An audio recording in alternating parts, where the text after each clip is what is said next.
Kams audio son. You burn the swine when no want you shine. The tree of life, them no want you climb, cause them heart no kind.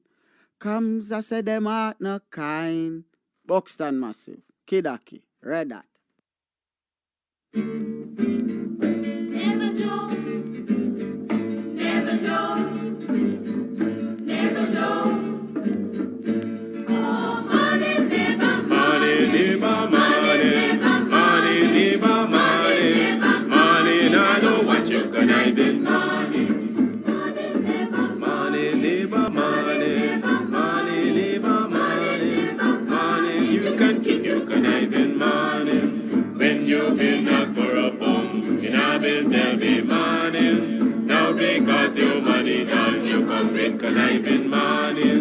When you had your pocket full, you know been tell me money.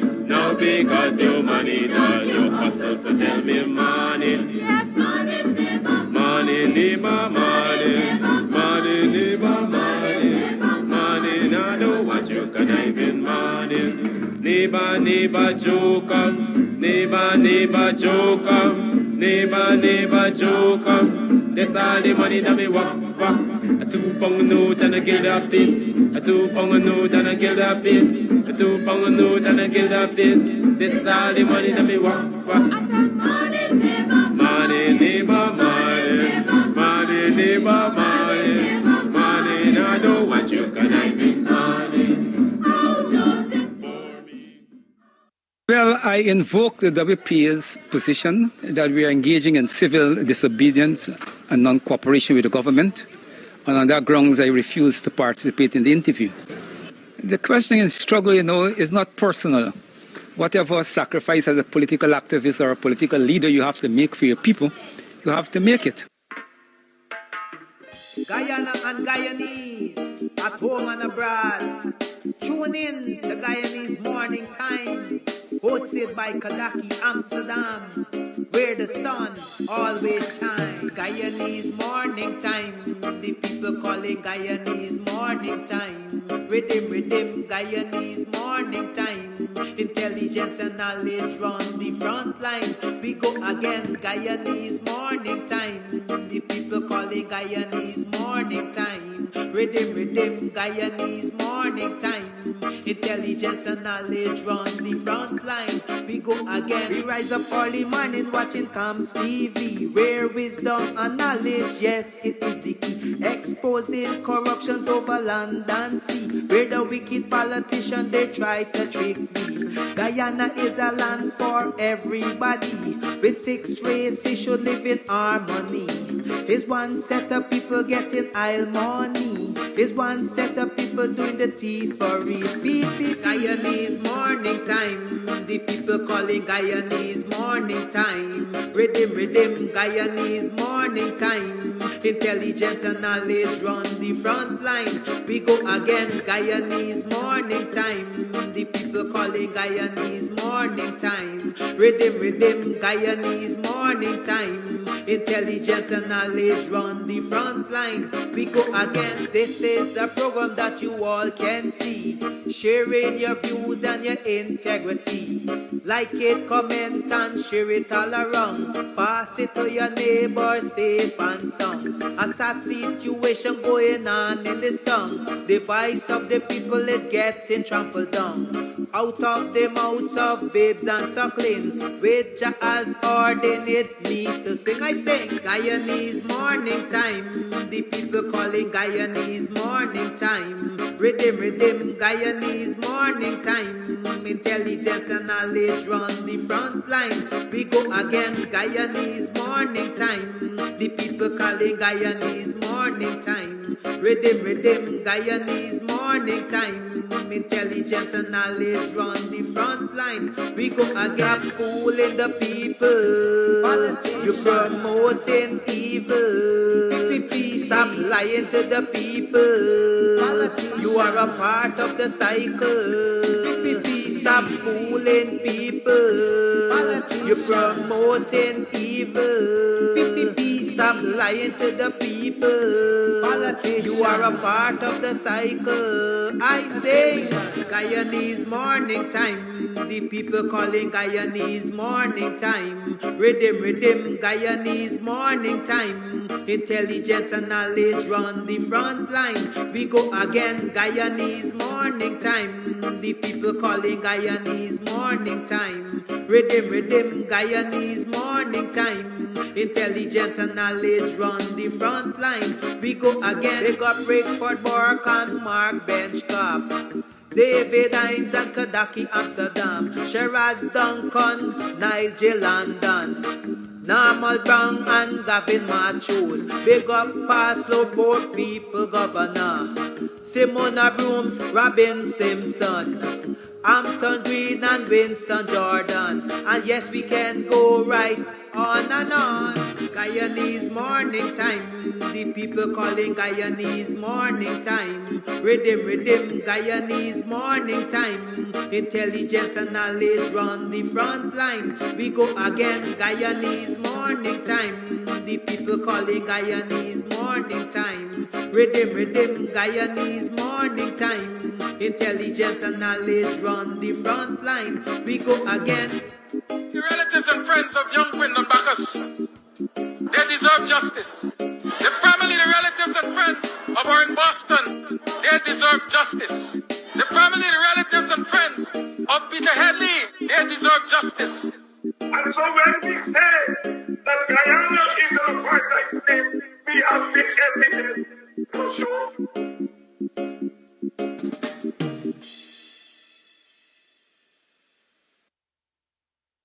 Come show me your last wine before you lay down. Show me your last wine before you lay down. Them boxing gal can't wine. Them boxing gal can't wine. Yes, Kwekwe fans. The cultural ambassador presents Kwekwe Night. Friday 25th of August at Club Twilight. Sideline down Buxton North. Come out and have a jolly time with Brian Chester and the Kwekwe crew. Yes, Kwekwe Night. Friday, August 25th. Club Twilight, Sideline Dam, Buxton North. Come out and represent your name. Them boxing gal can't wine. Them boxing gal can't wine. Show me your last wine before you lay down. Show me your last wine before you lay down. Yes, massive, come out. Come connect with the culture at Club Twilight. Friday, August 25th. Kwekwe Night. Gates open at 6 o'clock.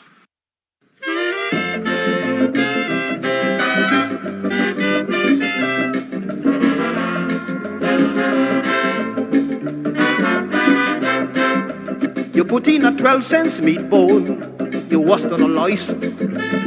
I gonna give you a word of advice. Take your meat out my rice. You can get meat anywhere, but for the best cuts of chicken, beef, pork, mutton, and lots more, check out T&W Harris Butcher Shop, located in the West Ramvelt Market Meat section. Call us on 609-2049. Ask for Rastaman. T&W Harris Butcher Shop brings you the best in fresh cut meats and lots more.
You put in a 12 cents meat bone, you washed on a lice. I going to give you a word of advice.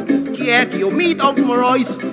You can get meat anywhere, but for the best cuts of chicken, beef, pork, mutton, and lots more, check out T&W Harris Butcher Shop, located in the West Ramveld Market Meat section. Call us on 609-2049. Ask for Rastaman. T&W Harris Butcher Shop brings you the best in fresh cut meats and lots. Come show me your last wine before you lay down. Show me your last wine before you lay down. Them boxing gal can't wine. Them boxing gal can't wine. Yes, Kwekwe fans. The cultural ambassador presents Kwekwe Night. Friday 25th of August at Club Twilight. Sideline down Buxton North. Come out and have a jolly time with Brian Chester and the Kwekwe crew. Yes, Kwekwe Night. Friday, August 25th. Club Twilight, Sideline Dam, Buxton North. Come out and represent. Them why you shine. The tree of life, them why you climb. Cause them heart no kind. Kams, I say them heart no kind. Buxton Massive, Kidaki, Red Hat. Morning, welcome to another program of Guyanese Morning Time. I am your host, D Buxtonian, Kidaki, Amsterdam. It is now 7 hours 37, that's 23 minutes to the 8 o'clock hour on the 21st day of August in the year 2023. Yes, welcome to the program. How was your weekend? How was it Friday, Saturday, Sunday, and today? Because the weekend isn't done yet, you know, for some people. Some people hangover, still boozed from the weekend, and so the weekend has continued into today. But nevertheless, how was your weekend? How was your last week in general? Did you make some money last week? Lots of money. Made some money over the weekend. Were you able to pay your bills? Were you able to provide adequately for your family? How did you make out? What about some recreation, rest and recuperate? Were you able to go out and have a social hour somewhere, somehow? Relax. Here's a Pearl morning. How you do? How y'all doing? Welcome to the program. I hope you're rejuvenated this morning and that you're really raring to go. Remember, next week this time, that's next Tuesday, we're heading to GCOM, in front of GCOM. I've decided that we should do it from 12 o'clock. So from 12 o'clock next Tuesday, let's go in front of GCOM and sound the alarm that we still need a clean voters list and we need biometrics. Because without a clean voters list and biometrics, the possibility of a rigged election is more than 100% certain. Right?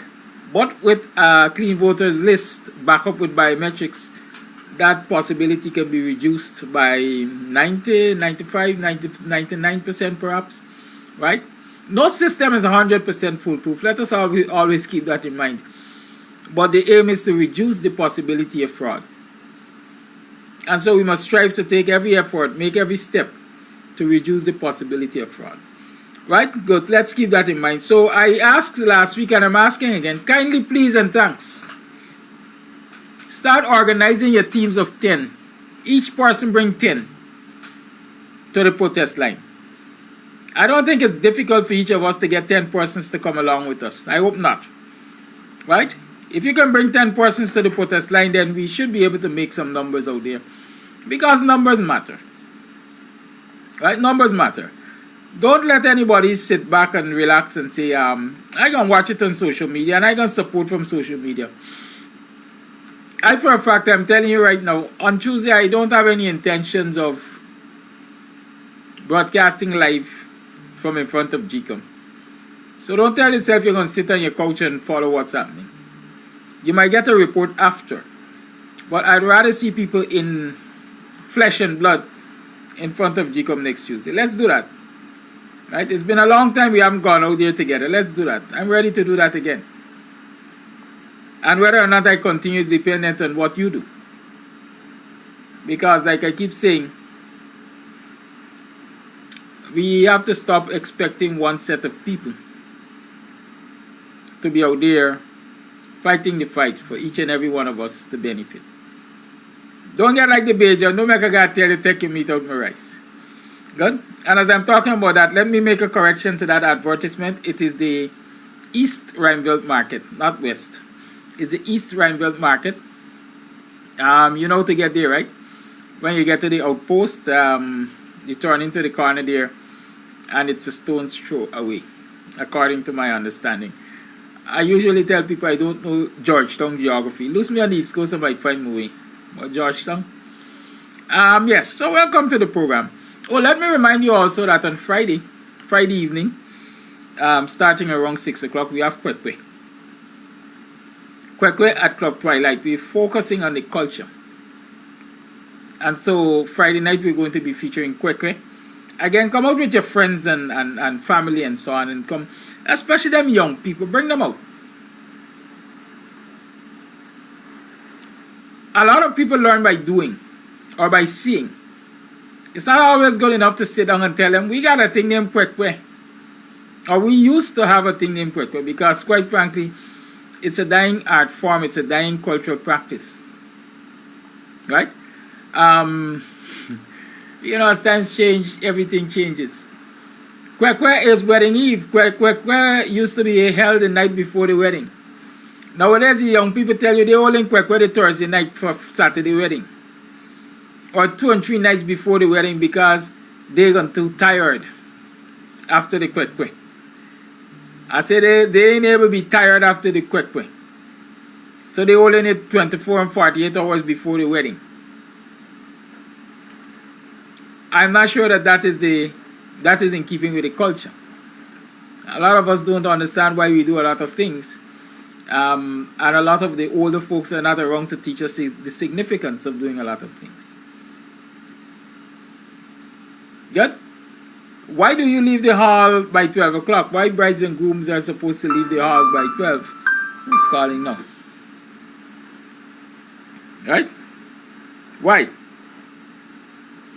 Those are some of the things that, you know, we have to get an understanding of. And don't just walk wild. And the only way our young people are going to get an understanding of those things is if we teach them. Some people learn by seeing and doing. Others can sit and hear and they will understand. So come down to Kwekwe on the 25th, right here at Club Twilight, and have a jolly good time. It's going to be Brian Chester and the old Kwekwe massive, as we like to say, from Boston. Lots of drums and everything. So even if you want to come for the drums alone, come for the drums. Good.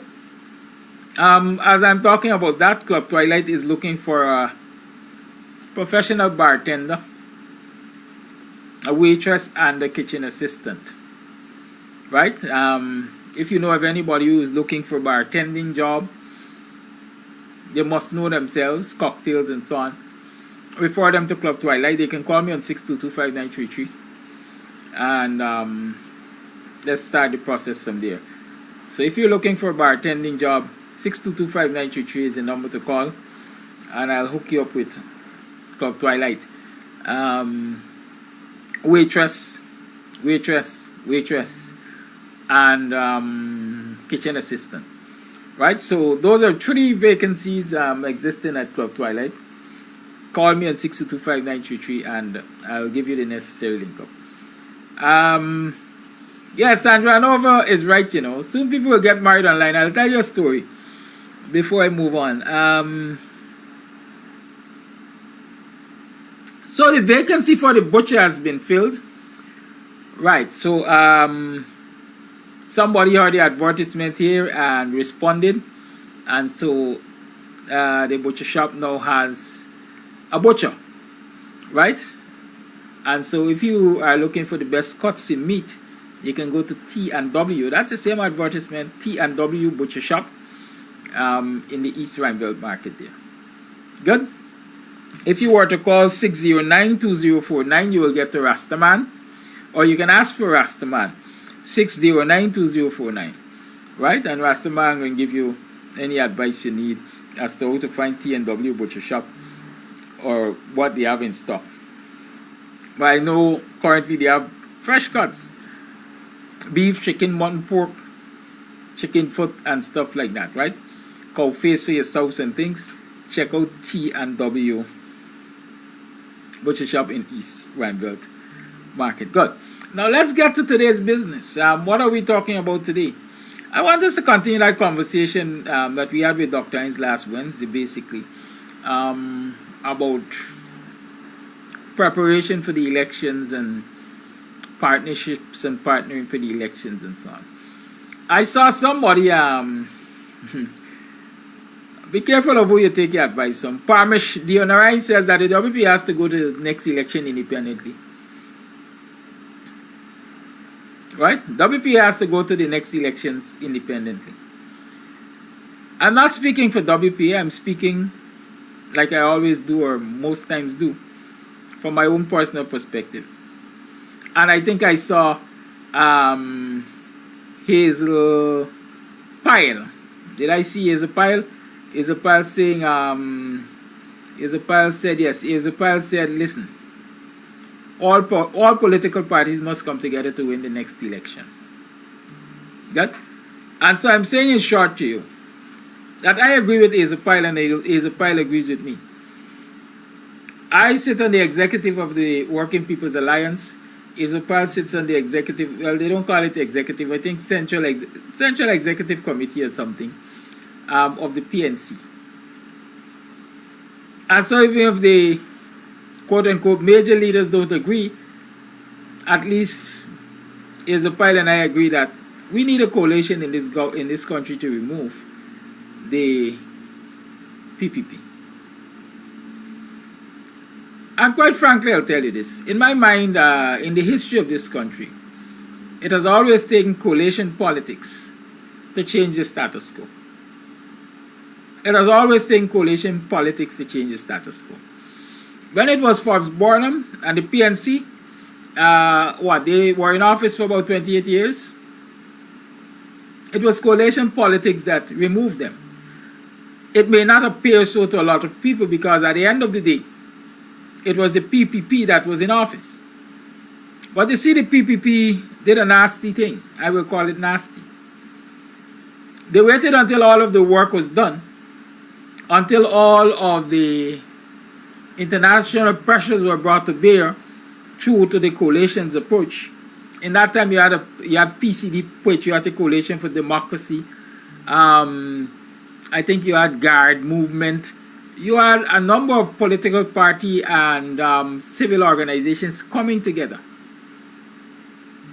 pooling their resources, brain power, and everything else to fight the PNC in office. And when the PPP recognized, Janet Jagan, Chedi Jagan, when they recognized, here, democracy as they deem it was now at the door, they broke up that Guard movement. They broke up the PCD, they broke up the unity, what should I call it, configuration that they had. And that is how they ended up with Sam Hinds and what they call the Civic.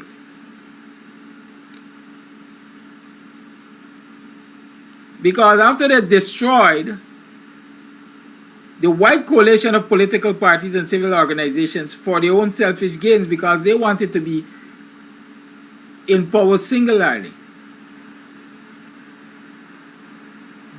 they eventually formed a stupidness they call the Civic. Sam Hinds was the last surviving Civic member as far as I know. Because everybody else, after recognizing what was happening, they abandoned ship. So it took coalition politics to remove the PNC from office.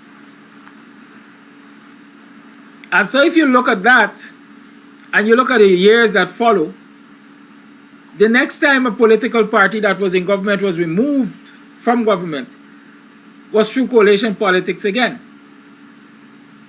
The first indication that coalition politics was necessary to remove the PPP from office was when the WPA and the PNC came together.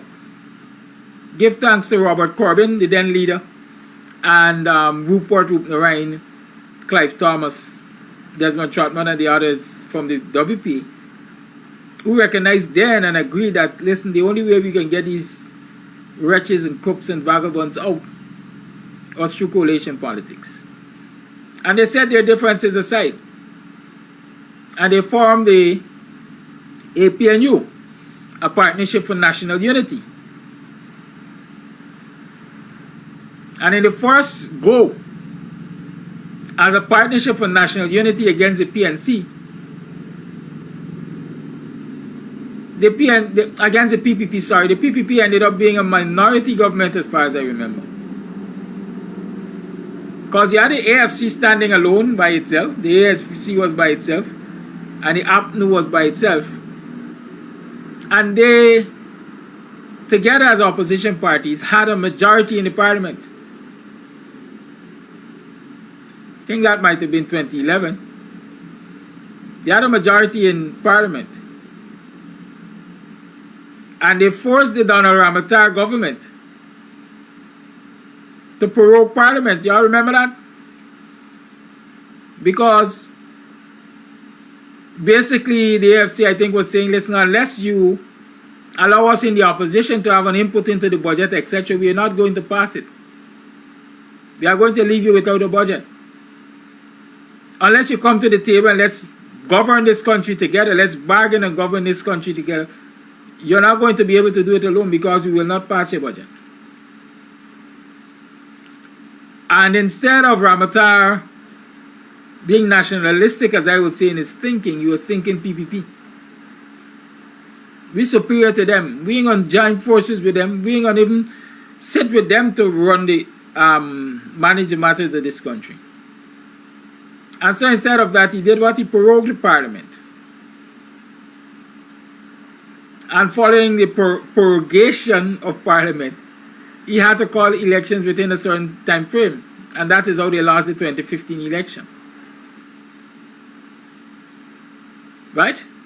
Because by that time, the AFC recognized the importance of coalition politics. And so while they were saying all the time, we will never join the PNC, or we will never join APNU at that time, common sense prevailed, or somebody with common sense prevailed, and they decided, okay, we don't think. Of course, the negotiations were had.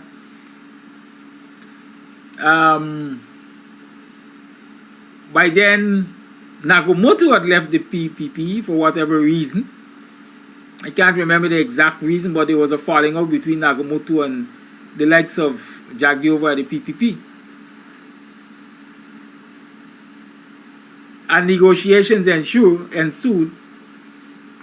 so Nagumoto was named as the prime ministerial candidate.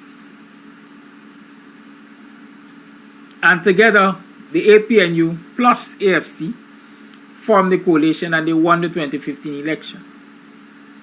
The rest is history, quite frankly. Right? The rest is history, quite frankly, because you know what happened. You know the betrayal by Charan Das. Some people extended to the AFC. But the coalition government fell.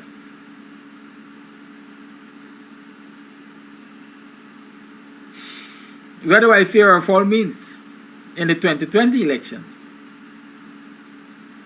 And so I'm saying that the blueprint is already out there. How do you remove the PPP from office? Through elections, by forming a coalition.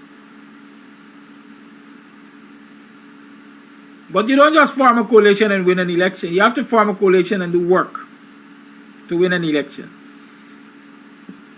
Because you have to sell the coalition.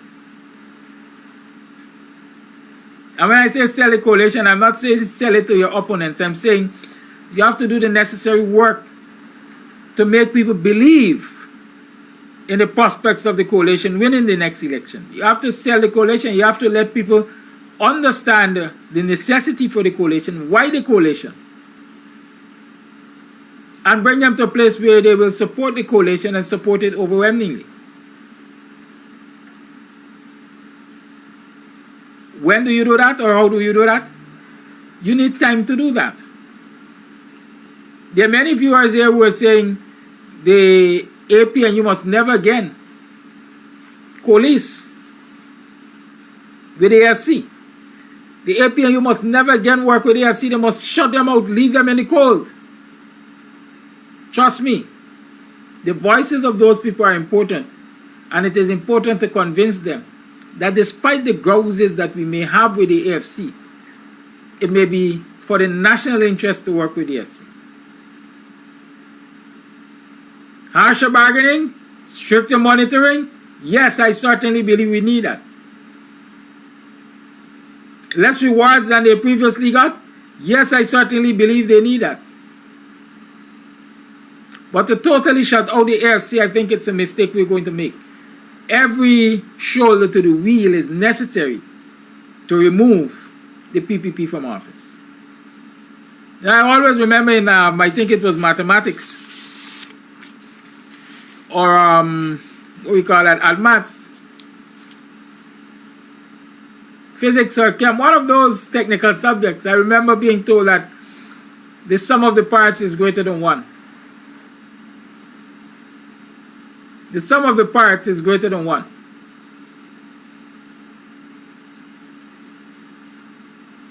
So individually, we have our challenges. But together, we overcome and we surpass those challenges. Because everybody brings a special energy. And so it's necessary to harness all of the political energy to confront the PPP and get them out of office. We can't wait until the 11th hour to do it. We have to start doing it since yesterday. We are behind time. We are late getting out of the blocks. And so those of you who have the ears of the political parties and the political leadership and so on, stop whispering in the ears and start shouting. Get up. It's time to get ready. It's time to do work. Because, like somebody pointed out, the PPP never rested after losing the 2015 election. Never rested. They got back to the drawing board and they were in campaign mode immediately after. The coalition has had, this is 3 years since they were forced out of office. There are some elements of the coalition or some elements of the opposition that we can say are in campaign mode. They have been working the ground. But I'm not convinced that enough. A large enough number of elements from the opposition are working the ground and are doing what needs to be done. We have to start doing the work now. And we have to do it in partnership. Let us not reinvent the wheel. Let us not work at odds or cross purposes. By now, every opposition, every opponent of the PPP should have been sitting in a room someplace, strategizing how to remove them from office and dividing up the work according to people's strong suit. Right?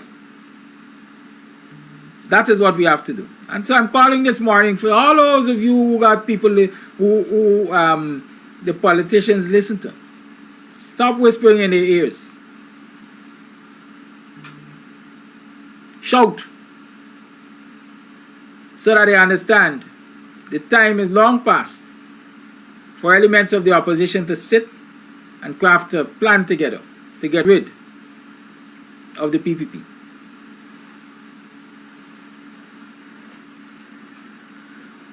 The PPP tries to give you the impression that, listen, what Dr. Hinds and Kidaki Amsterdam and Lincoln Lewis and Rick Ford Burke and so on are saying doesn't make sense. I saw Clement Roti, Cement Roti, the bicycle man from Metropole Cinema, saying that these guys don't make sense. Nobody listens to them and so on and so forth. But yet still he is taking the time to pen a letter to the press to identify us and try to chastise us. So while he is listening, he is saying to others, don't listen to them. They don't make sense. I want you to draw sense out of nonsense there. Be careful of who you take your advice from.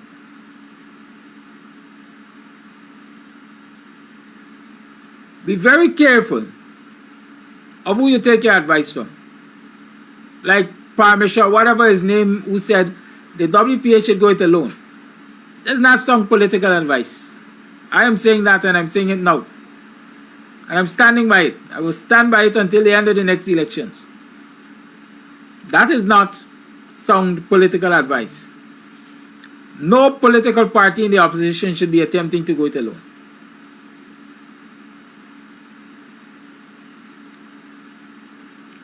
Right? And then his Champagne Collison, we're going to be at odds here this morning. All members of the coalition must bring countable votes. How do you know what each member can and will bring, Dennis? You see, it's a mistake that David Granger made in 2022. Or even in 2015 after winning the elections. He was brash in saying that the small parties didn't bring much. How do you know what the small parties brought? How can you determine the votes that the small parties brought or not brought? You see, in team, there is no I, and so in a coalition, you can't tell people that you're smaller than I am. And so you don't have the impact that I have. Trust me. I'll share two things with you, and then I perhaps will open up the lines so we can continue this discourse. There are many who argue across this country that the WPA is not a big vote-getting party. WPA can't win no election on their own. People argue that. I'm saying that the PNC can't win any election on its own. It might be bigger than the WPA, but it can't win any elections on its own. And so the WPA needs the PNC as much as the PNC needs the WPA. If the cost for any item is $100, you can't get it with 99 cents. You can't get it with $99. And so the man who brings the dollar to make it $100 is just as important as the man who brings $99. Keep that in mind. And so let's not run away with this nonsense. Each party must bring countable votes. Every party brings needed votes, whether you like it or not. All of the people who are disoriented, who are disgruntled with the PNC and so on, the work of the WPA must have influenced a lot of them in some way, shape, or form and cause them to reconsider staying away from the polls, cause them to reconsider going across the other side, cause them to reconsider abandoning the PNC. I can tell you that I've seen that. Right on the program, you hear people say, thank you, Mr. Amsterdam and Dr. Heinz, these programs. You've changed our minds politically because we were ready to give up. So every party matters. Despite how small and insignificant you may see them, they have an impact. A lot of people are disgusted by politics because of the behavior of politicians and so on, or political activists and so on. Especially from the larger parties. But when certain political actors from the smaller parties act, they influence those people because they give them hope. They give them hope. The PNC does not address black people's issues as frontally as those of us in the WPA. And so those people were of the opinion that the PNC is not doing enough for black people get hope when they see the work that those of us over the Working People's Alliance are doing. So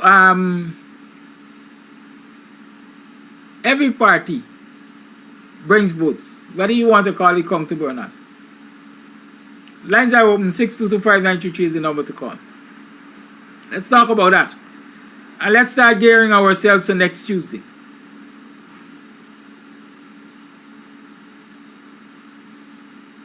The lines remain open.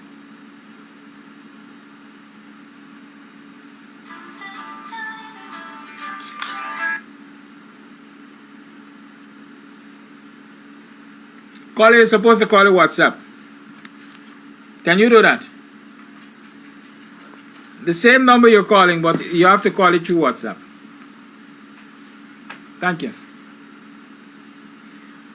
Yeah, the lines remain open. 6225923 is the number to call, and you're tuned to the Guyanese Morning Time.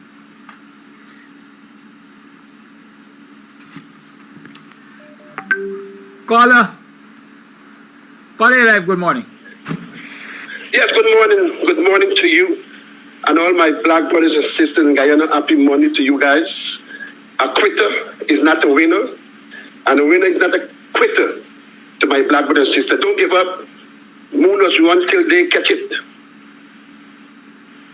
The longer show up at the end. Bucket does go well one, he pattern, they'll drop out.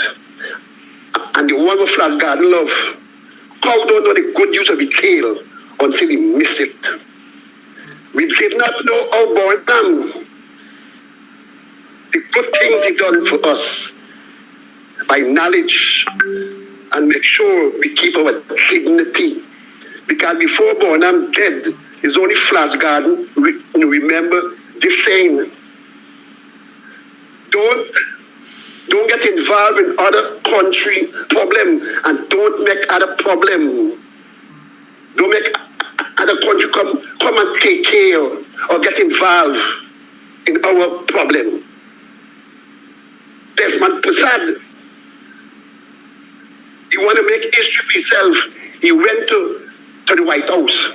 What Guyana benefit by he going to the White House? We benefit 23 years punishment. David Granger, listen to the CARICOM. We punish him 3 years and after because they want to make name for themselves. Let me talk politics this morning.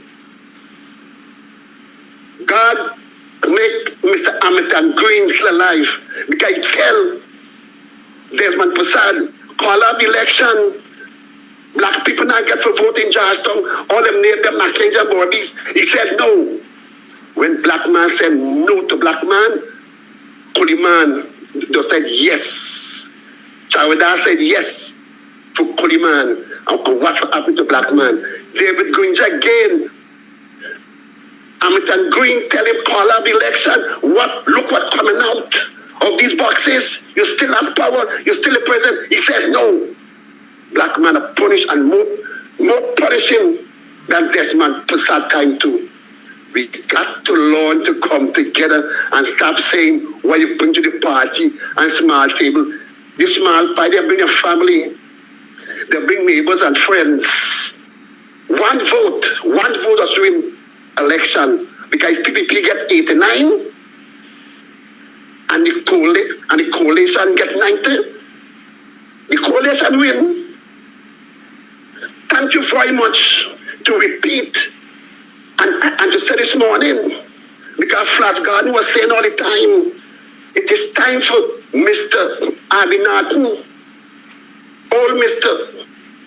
David Einstein said from today, we will take back Guyana and set and bring Guyanese people out of bondage, especially black people, and explain why he must do that.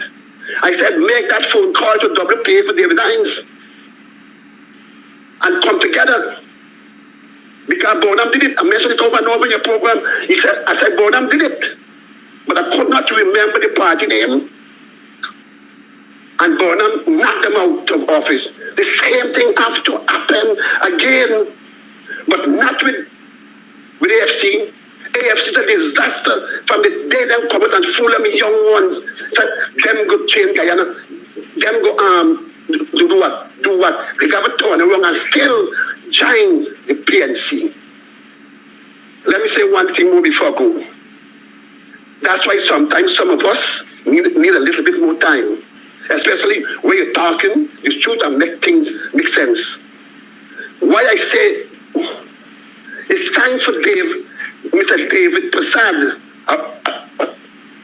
or Armand Prasad or Ramadan, they make a phone call and set up a meeting. Let G come, the same 4 or 5 that came to G, come there, G come get the building there, use it, and show them all evidence. What's going on? And it's their time for tell David Coalition now, yes, they must get biometric. They must get a change for the list because that causing a problem all the time.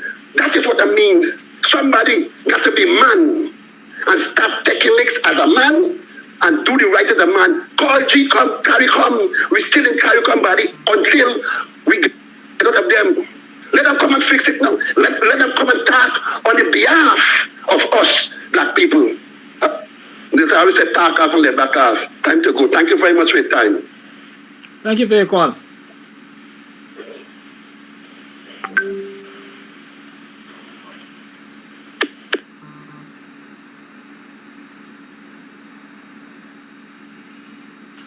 You see, and that is why I sometimes engage. A lot of people ask sometimes why I even bother responding to comments and so on. But I like the engagement. Sometimes you teach by engagement. Then the champion is saying she never said that small parties don't matter. But the small parties must work just as hard as the major party. The small parties must not be just a part of the coalition for position alone. Again, I'm repeating what I said. Many people see the small party as not equal to the big party or do not bring as much to the big party. But the little that the small party brings matters. Right? And to say they must work just as hard, hard work for me is, I don't know, I'm looking for, it's relative. Let me say it's relative. It depends on who is talking about hard work and from what point of view you're seeing hard work. Right? From the time will tell you it's hard work to convince 10 Indo-Guyanese to vote for the coalition. The evidence will tell you it's hard work to convince 10 Afro-Guyanese who said that the coalition in power did not do anything for them to vote again for the coalition. Or Renan will tell you that it is difficult work to convince 10 folks in the PNC that there should be in a coalition. So what really is hard work? All work is hard work. I never hear about easy work. You tell anybody I say that. And especially in politics. All work is hard work. And every little that each party could bring to the table matters. Call it live. Good morning. Good morning, Mr. Kadaki and listeners. Here's my little contribution to the incoming elections. We should not have been waiting for the results of any petition. We should have hit the ground running, right? It doesn't make sense for us to put all our eggs in one basket. It doesn't make sense at all. Okay, there was a little space of time. Then we had local government elections. From the time we won those particular areas, which are strongholds of the opposition party, we should not have let time elapse. That would have been the time when we should pick up on our movement and things like that.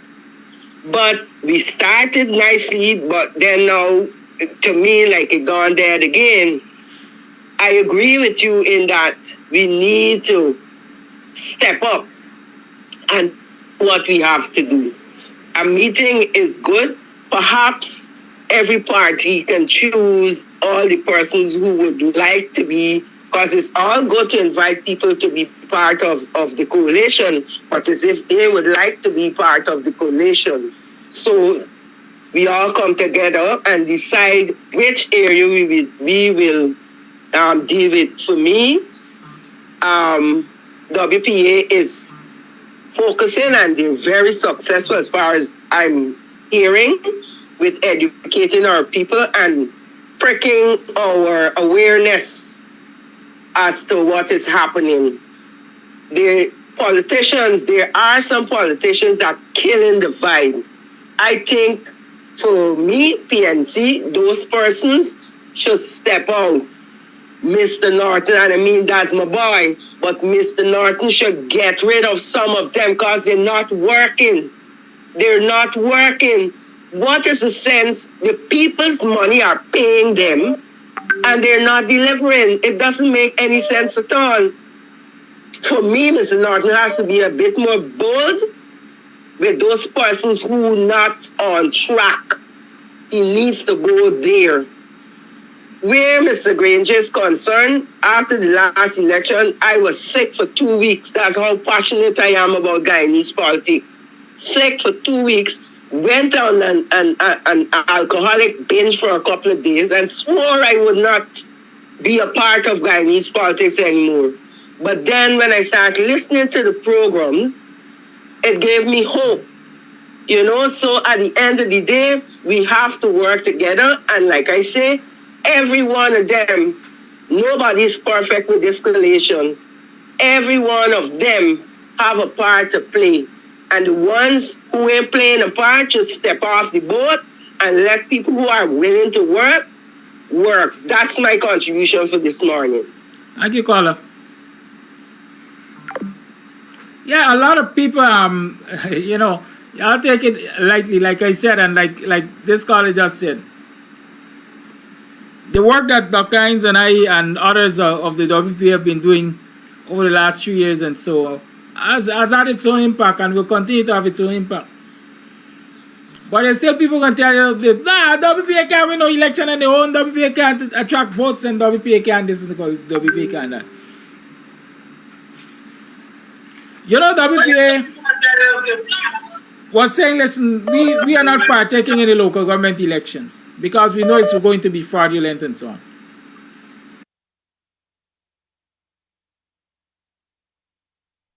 Kams audio son, you burn this wine when I want you shine. The tree of life, them I want you climb, cause them heart no kind. Kams, I say them heart no kind. Buxton Massive, Kidaki, Red Hat.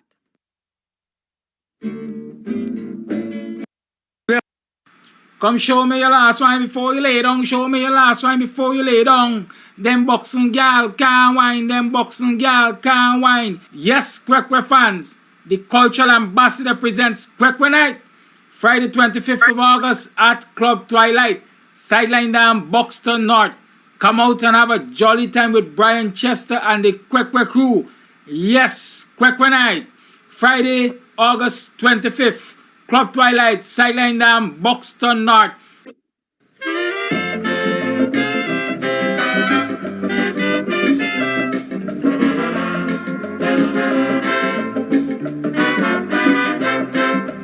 You put in a 12 cents meatball, you washed on a lice. I going to give you a word of advice. Take your meat out of my eyes. You can get meat anywhere, but for the best cuts of chicken, beef, pork, mutton, and lots more, check out T&W Harris Butcher Shop, located in the West Ramvelt Market Meat section. Call us on 609-2049. Ask for Rastaman. T&W Harris Butcher Shop brings you the best in fresh cut meats and lots more.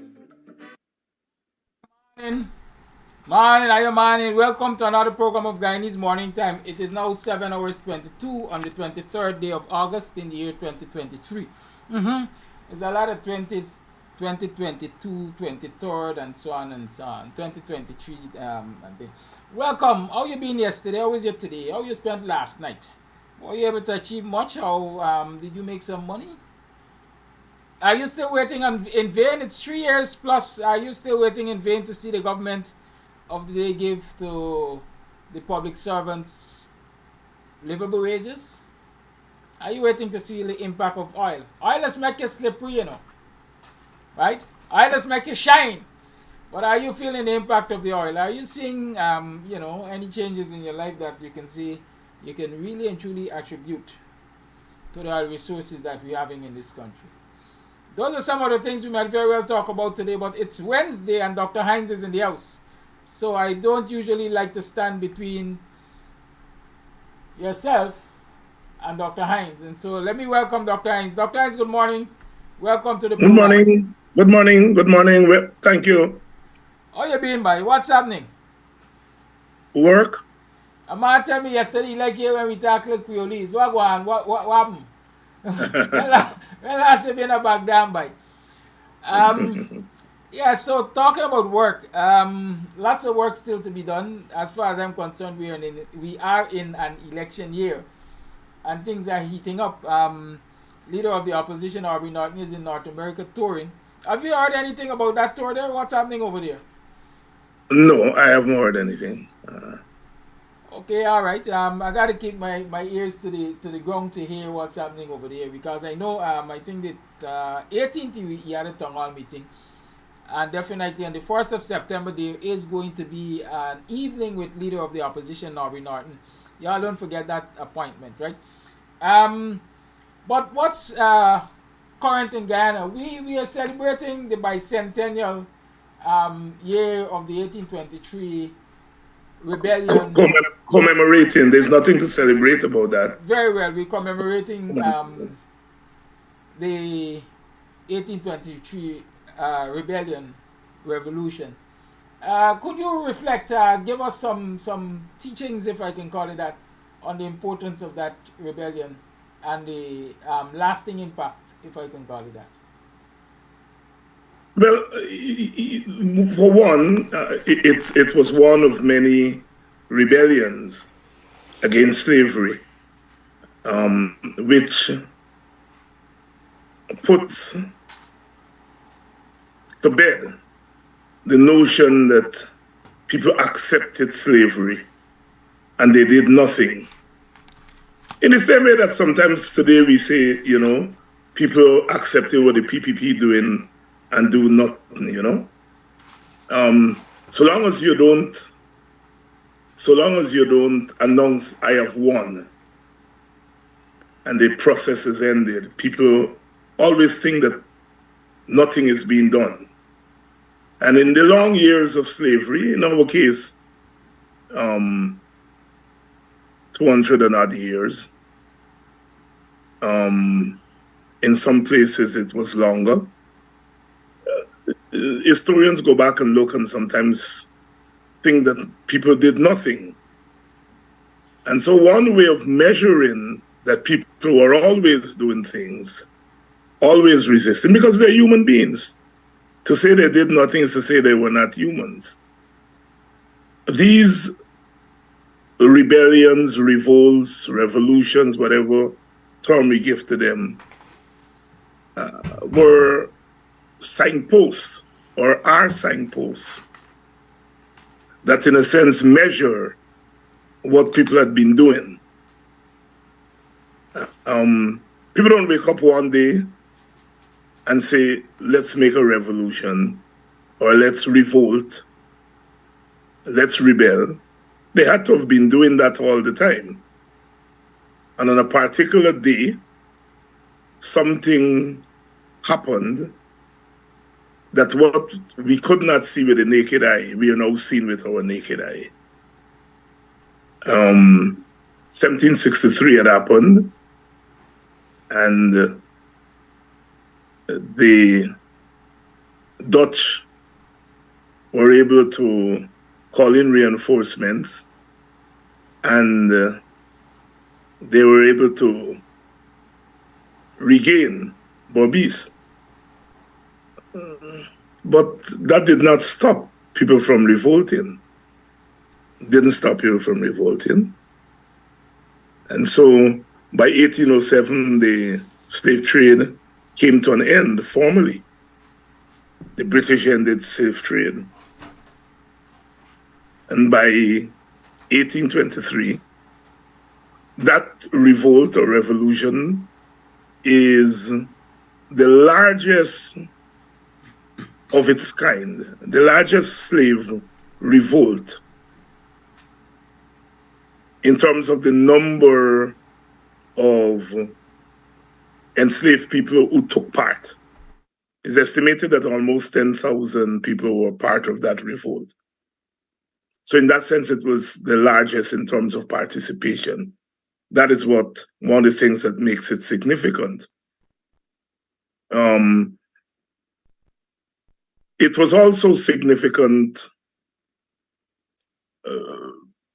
in terms of the response of the British, response of the slave masters, the way in which they sadistically killed those people and paraded their heads at what is now parade ground.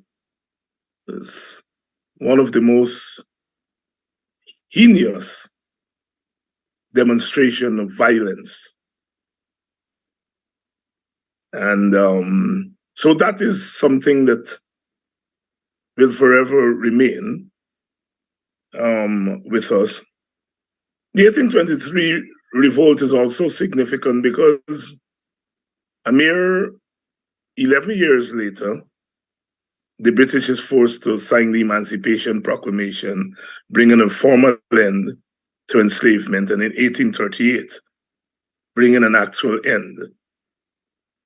And so if one links, as one should, 1823 to 1838, then one must argue with lots of justification that there would have been no 1838 without 1823.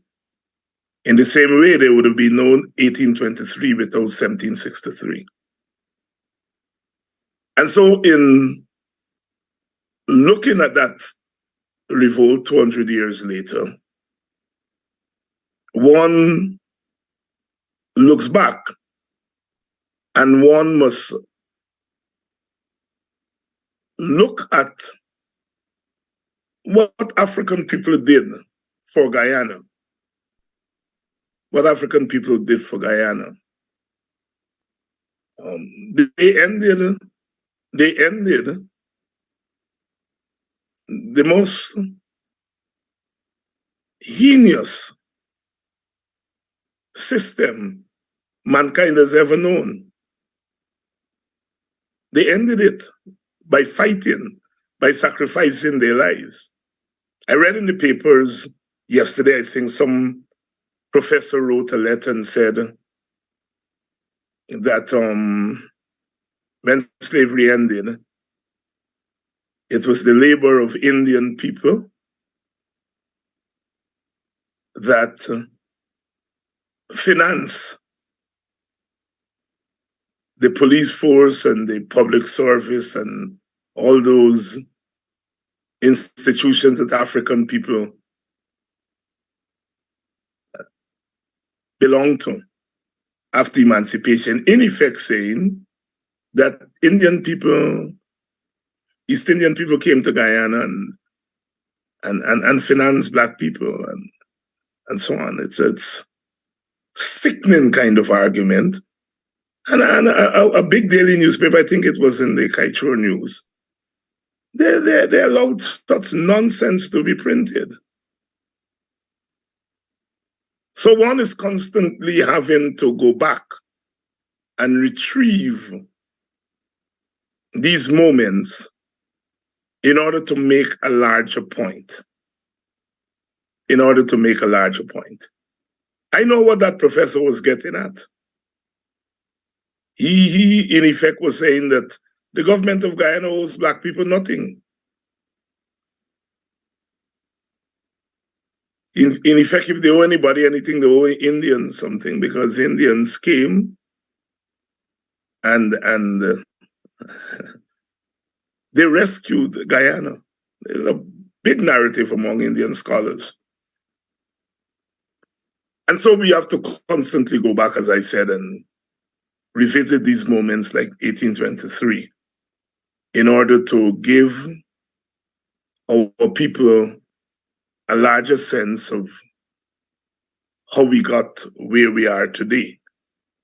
And in many regards, how is it that at another level, we are seeing some of the same patterns that we, our foreparents engaged in 1823. History is an ongoing process, and one must always look not to see how history is repeating itself, but to see how successive systems and regimes are drawing on some of the same tactics that was used. I remember learning the term slave state by reading Clive Thomas's The Rise of the Authoritarian State in the Periphery. A book was published in 1984. By then I, had gone to university and so on and so forth, but we're now understanding what the state is.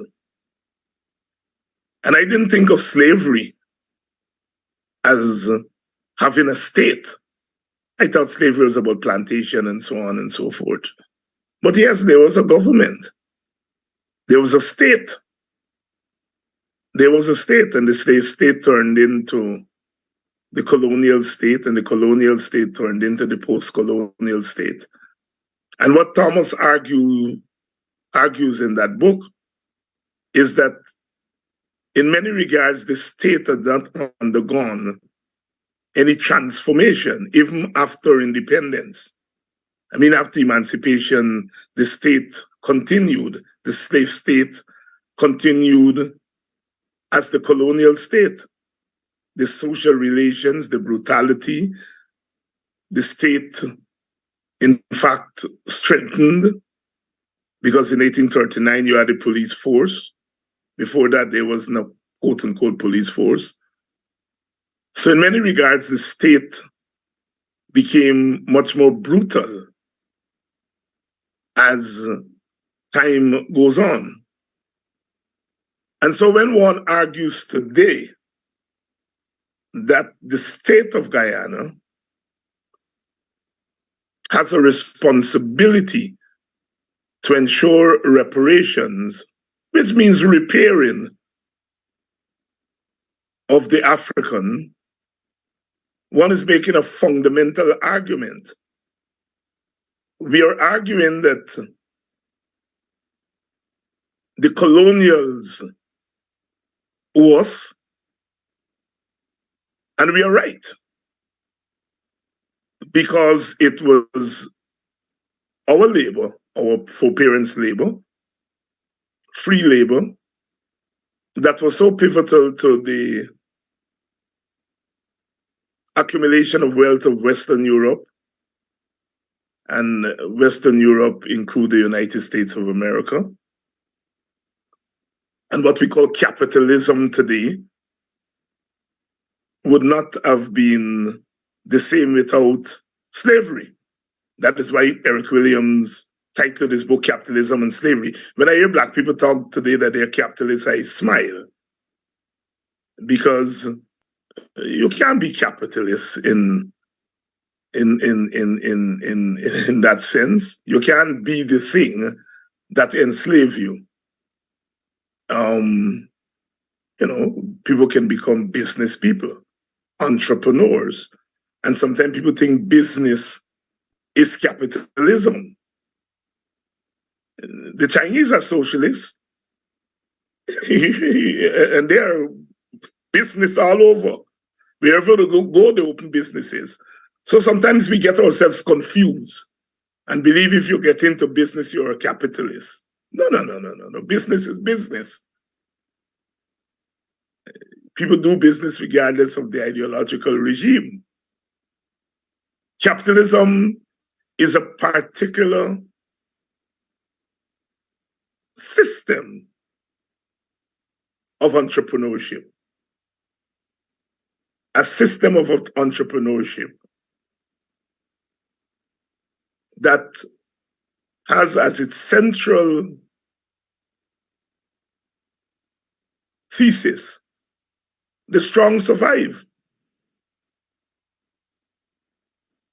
You know, you get into the capitalist market and you fight it out, and who win, win, and who lose, lose. So it is that capitalism that oversaw slavery and colonialism. It has been modified since. It has been modified in some regard, but the central thesis of Western capitalism remained the same. We are seeing it as regards our oil now. Back then it was sugar, and we've seen it as regards oil. So 1823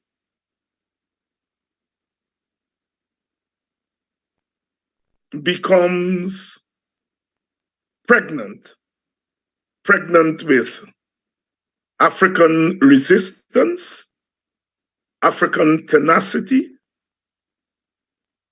European cruelty, European inhumanity, all of that you're seeing there in 1823. And it shows the length that human beings will go to accumulate wealth under what is called capitalism, Western capitalism. And the danger is today, we see the same kind of political regime in pursuit of wealth. The regime, the state, knows no boundaries. I mean, people of Mocha Arcadia have now gone to court. We have a state that is licking down people's homes in pursuit of wealth because they're moving those homes out of the way to use the people's land in order to accumulate wealth. It's the same thing they did back then during slavery. So we've seen the same patterns. The state bulldozing people's homes, beating people. So the slave state has changed its name, but not its stripes. And it's an indictment. Yeah? It's an indictment of our post-colonial leaders, and we have to be frank. This was the argument in the early years of independence between the radicals and the governmental leaders. Our governmental leaders who took power, they took power with the understanding that they were going to transform the colonial state into a more democratic state. And they didn't. Well, not for obvious reasons. In some cases, it was difficult to do it because they found that they got independence, but they never controlled the world. And they got independence in a world that was not created for them, a world that was created for European power, the big powers, the Washington Consensus at Bretton Woods after the Second World War. And, you know, the Burnhams and Eric Williams and others took over these states in the Caribbean and found that they had become independent in a world that was not going to allow them to transform the state. And this was the big quarrel between them and their sons and daughters. Their sons and daughters were saying, look, if we are going to make any headway, we have to move the state away from a colonial state into an real independent state. And the fathers were either saying we can't do it, or had decided that they were not going to do it. And that was the quarrel. In some cases, it led to assassinations and all of that stuff. But the fact of the matter is that that state has remained with us to this day.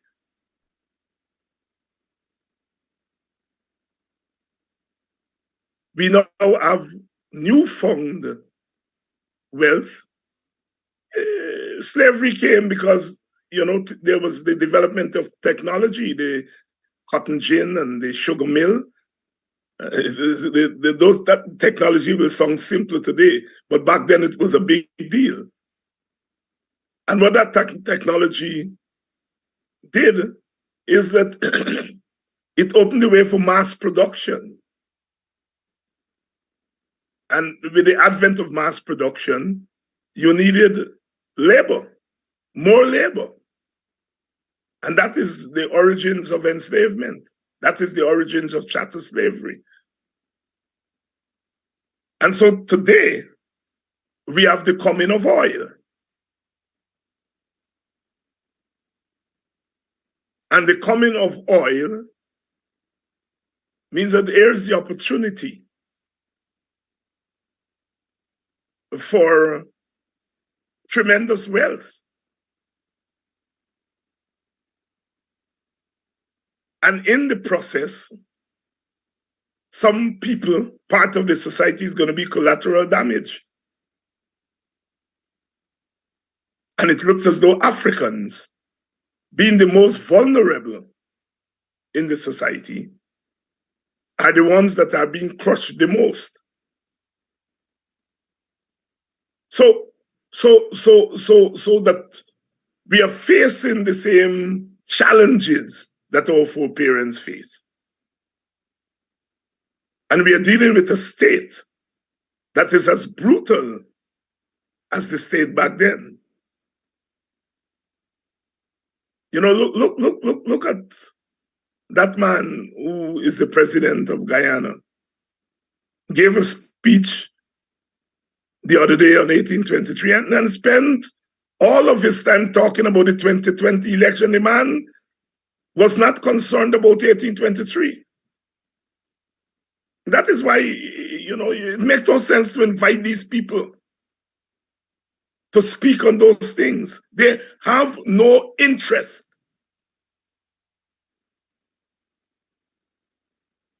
They care not about the significance of 1823, because 1823, it's about African people suffering. It's about African people liberation. And that if you delve into 1823, you end up exposing the present regime. And so when you invite Irfan Ali to come and talk on 1823, you're wasting your time. First of all, he doesn't know. But even if he knew, he doesn't care. Because 1823 will shine a light on what he's doing. So if man goes to an 1823 thing and talking about 2020 election, what an insult. And black people sometimes, well, let me don't blame them, because we don't do enough work. I have people telling me, right in organizing things, emancipation, you must invite PPP people to come. There's a part of black people,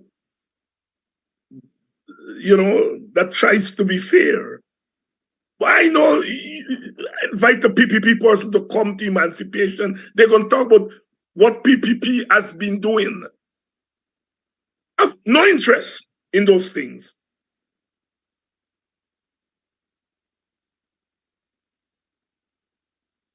So, for me, 1823 is about then, but it is also very much about now. And it is what we African people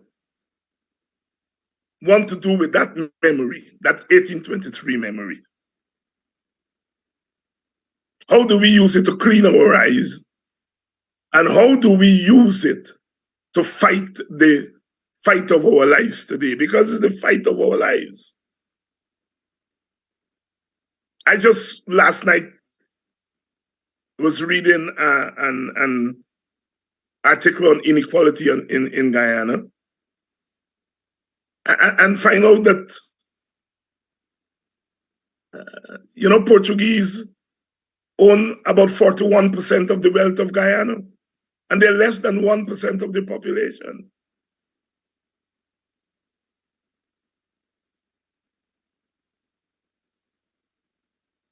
So you understand why a Kit Nascimento is going to attack a David Hines or a Rickford Burke.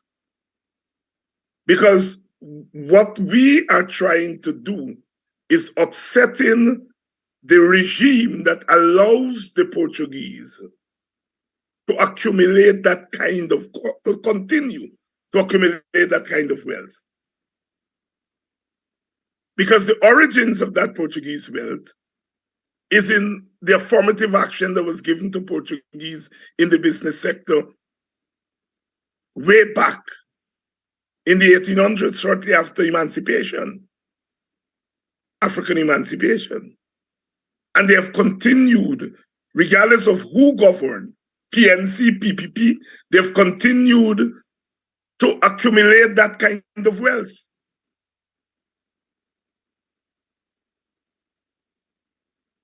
And any ideology that attempts to overthrow the system that gives them that kind of wealth, they are going to hammer it. So when Kit came out against us, he could care less about Rickford Burke and David Hines. What he's concerned about is the ideology that we are preaching. The ideology that we are seeking to instill in Africans. We're not just telling Africans go win an election. We're telling them no, you have to claim wealth. The minute you begin to do that, because wealth is not infinite. Wealth is finite. And if the wealth is 41% Portuguese, 49% Indian, less than 10% African, if Africans are going to increase from 10 to 20, it means either Indian or Portuguese wealth will have to decrease. So the minute you start to talk about demanding equitable, not just equal, equitable share of the wealth, they start to go crazy. The minute you start telling people, why the hell are you going out of your community to buy things that are produced in such abundance in your own community? They're gone crazy. Because you're beginning to preach an ideology that threatens their monopoly on wealth.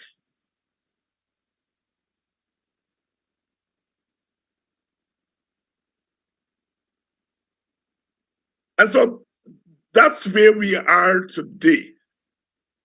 That's where we are today. They're glad when we're just trying to fight an election. And that's all we are doing. But once we begin to link that election to accumulation of wealth, all hell break loose, because we are beginning to preach a different kind of ideology. They're okay if David Hines just talk about creating revolution, political revolution. The minute you start talking about creating a political revolution that includes the accumulation of group wealth, because I'm not talking about individual wealth. Group wealth, that is what they fear. They want us to, they don't mind us talking about an individual black man making money. That's why they get some of the claptraps behind them, saying, development happening, I'm making money. And not realizing that that making money is not sustainable. Because individual wealth is linked to group wealth. And that is why they don't want us to talk about group wealth. And they are taking individuals and giving them some money and say, look, look, look, you're wealthy. But that couple dollars that they give into the individual African is not linked to a larger process of accumulation, continued accumulation. The Gladstone family is coming to Guyana to apologize for slavery because they understand the linkage between their current wealth and the wealth that was accumulated by the ownership of slaves in Guyana. They know that. They know that current wealth is linked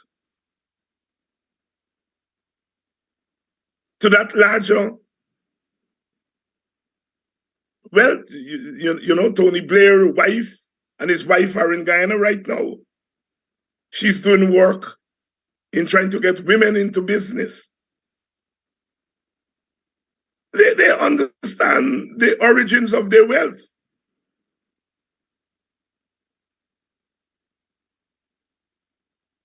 Rodney's thesis about development and underdevelopment.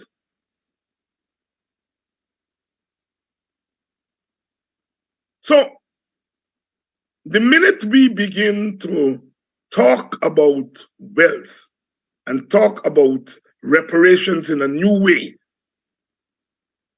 because Irfan and them don't mind going at a CARICOM forum and talk about reparations. Oh, African people, they don't mind that. They don't lose a dollar by doing that. They put the burden on white people.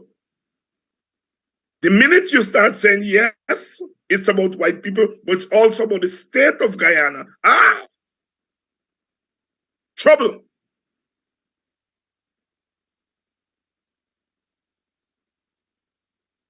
And that is why we have to be constantly advancing new narratives, expanding on the old narratives.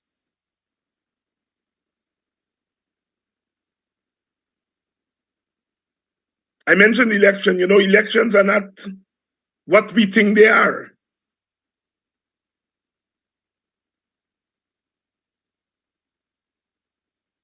There's nothing democratic about elections in Guyana. Never was. Never was. And worse yet now.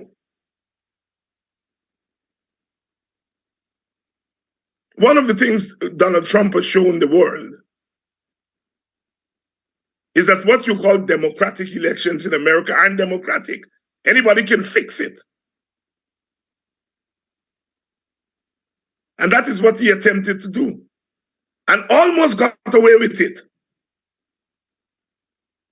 Black people, don't let people get you all caught up in this nonsense about elections. That elections is an end in itself. Elections must be seen as a means to an end.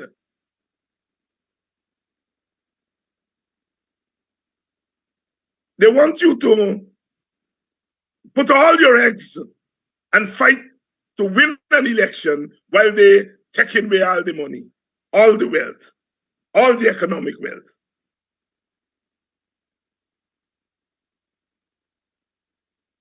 You see what they did? They want to give Exxon an extension. And what they did is that they exposed that the Granger administration give Exxon an extension too. So they're saying, why you all fighting we down? While Exxon and the Americans were taking away the government from you all were giving them extensions.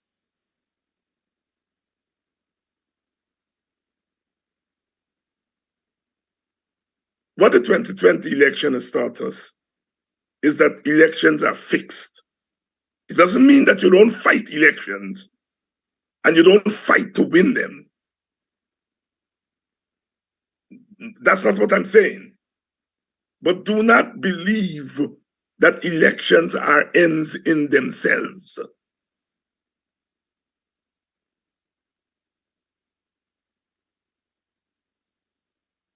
We see how easy it is to buy a vote in Guyana these days. That's been going on a long time. They can't get plenty of vote. They used to call it sardine vote. Come around and share out sardine and thing in the black community and get one black people to vote for him. So what the PPP is doing is not new. You know? So we have to begin to think differently as a people. And we have to admit some hard truths.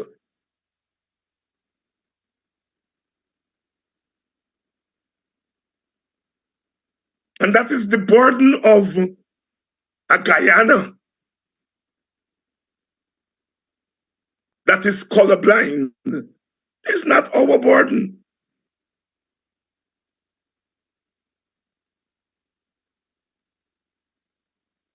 You see what the Indian sugar workers are doing in Barbados?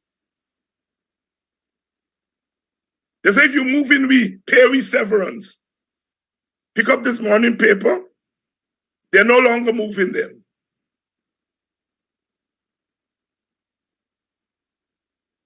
They're making demands. And they're being encouraged by their own government to make demands.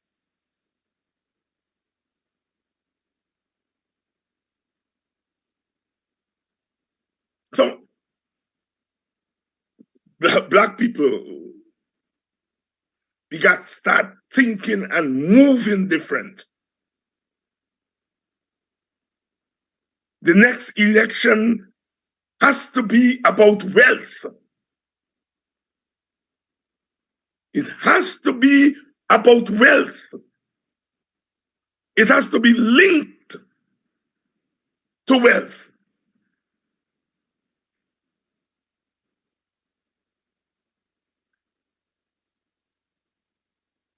It has to be linked to accumulation of wealth.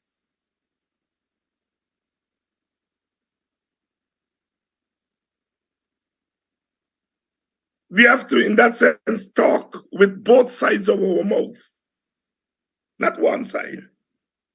And in which we see election as an end in itself, and we fighting to win it. And if we win it, what?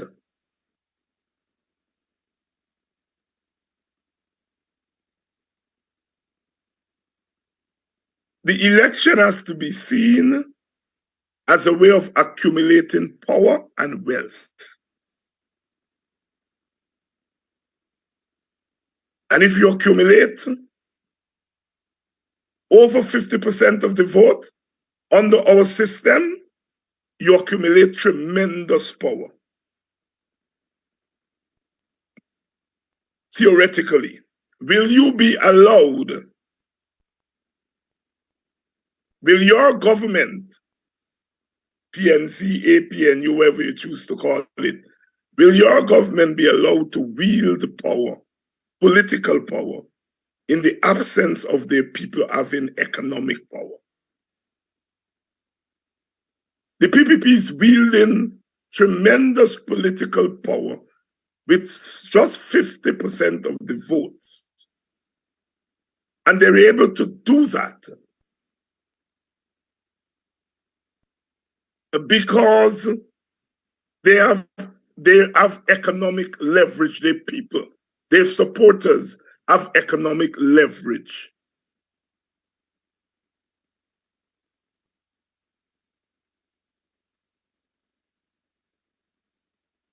The leverage that our people have lies in the armed forces and the public service. And we see what they've done with the armed services. They've demoralized the bottom and they control the top. 7 out of 12 commanders in the police force is Indian. In an army, in a police force, that is not even 10% Indian. Yet more than 50% of the command is Indian. That's what they're doing. So you can run around the place talking about how many police people you have, policemen and women you have in the force. The power in the force has been transferred into Indian hands. And the army is following suit.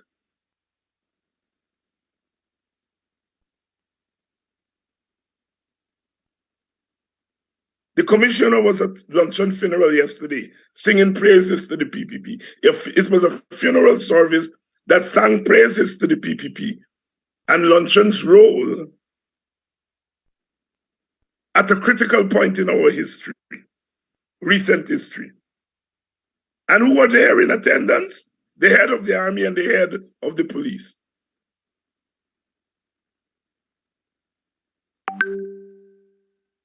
You think if a PNC leader pass away tomorrow, you will see the head of the army and the police?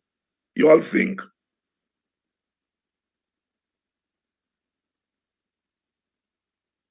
So we have to fight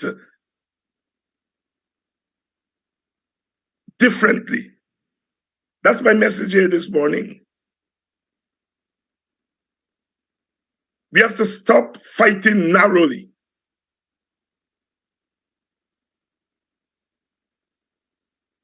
There's a time and place for everything. I am not against people contesting for power inside of parties and between parties, and that's part of life, political life. But you have to decide whether that is your end or that is your means.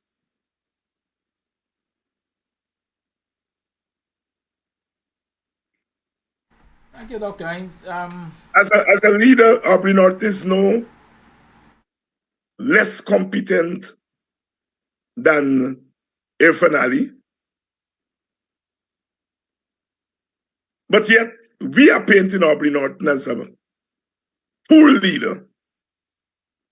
And the other side is painting Irfan Ali as a new transformative leader. And Norton is much more competent than Ali. I am not saying that we should not see the faults of our leaders, including Norton, but we have to understand the game that we are in. And I use game there not in the trivial way. The amount of energy I see being spent on tearing Norton down. I'm not saying Norton should not be criticized. Norton has many political faults, as do all of us. And we need to be criticized when we make political mistakes. So I'm not saying that Norton ought not to be criticized. I'm saying you have to ask yourself whether that criticism is tactical or strategic. It seems to me that the tearing down of Norton has now become normative. And I stress North is much more competent than our finale and all the rest of them put together.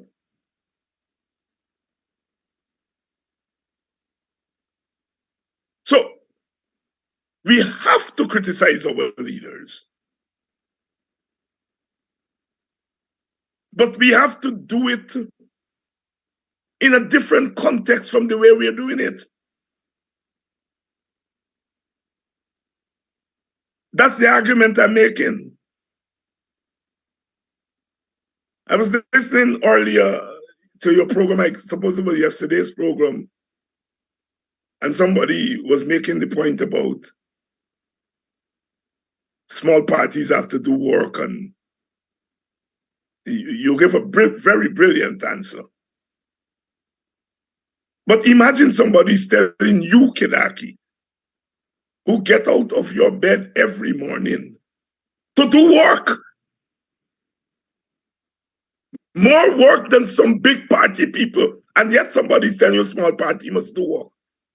When you are doing work, they're on your program. When you are working, our narrative has to change.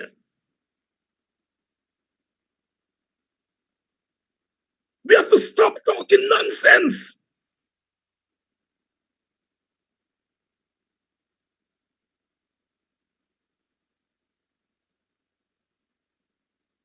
It is not what we do, but sometimes how we do it.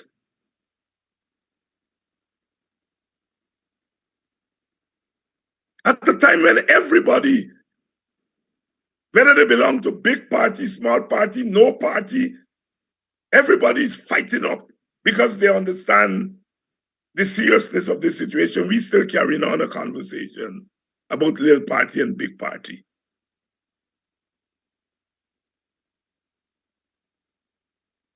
Rather than recognizing that this fight is not a party fight.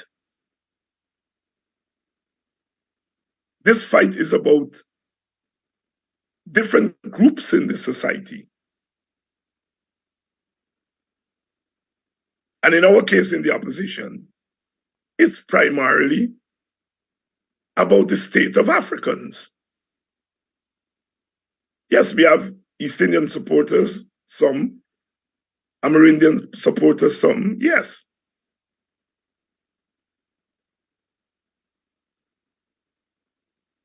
But our fight is really a fight about the African. I keep saying, you take away African support from the PNC, become a nothing party. You take away African support from the WPA, it become a nothing party.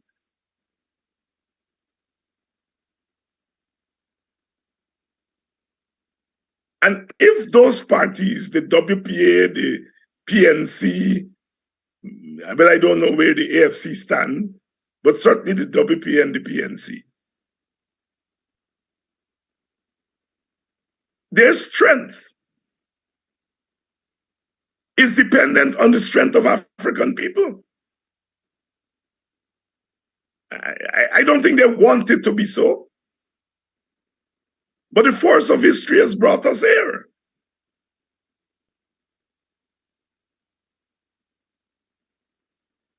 The force of history has brought us here. Look at the recent story. Rwanda spoke from the floor of Coffee 250 Forum. Dr. Hines. Yeah. You don't want me to talk about that? I want you to talk about it, except that there's so many things you've said in all of the talk before that I would have I wanted to engage you on. Okay. I really didn't interrupt you because I really am feeling the message. I know everybody is feeling the message.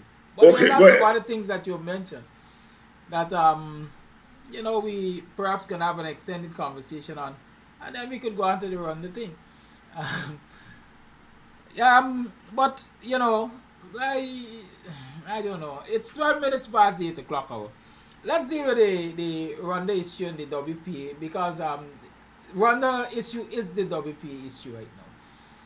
Because I saw since last week, I brought to the attention of viewers that the PPP True Chronicle was accusing Rwanda of disparaging Islam, and they named her as an executive member of the Working People's Alliance. 2 sentences, I think, in that entire article, perhaps about Rwanda, what she said about Islam, and all of the rest was about David Hines and the WP. I saw also, I think Clement Roy came out with a letter trying to, what should I say, simplify or nullify what we've been doing on the political scene. And then just yesterday, the CIOG came out again on this Rwanda issue, and to a large extent again attacking WP. But the allegations against Rwanda, the placing of her in the WPA executive in perspective first. Why I would say this attempt to vilify the WPA through Rwanda? Well, there are 2 things. The WPA's message is educating Africans, so it's not easy.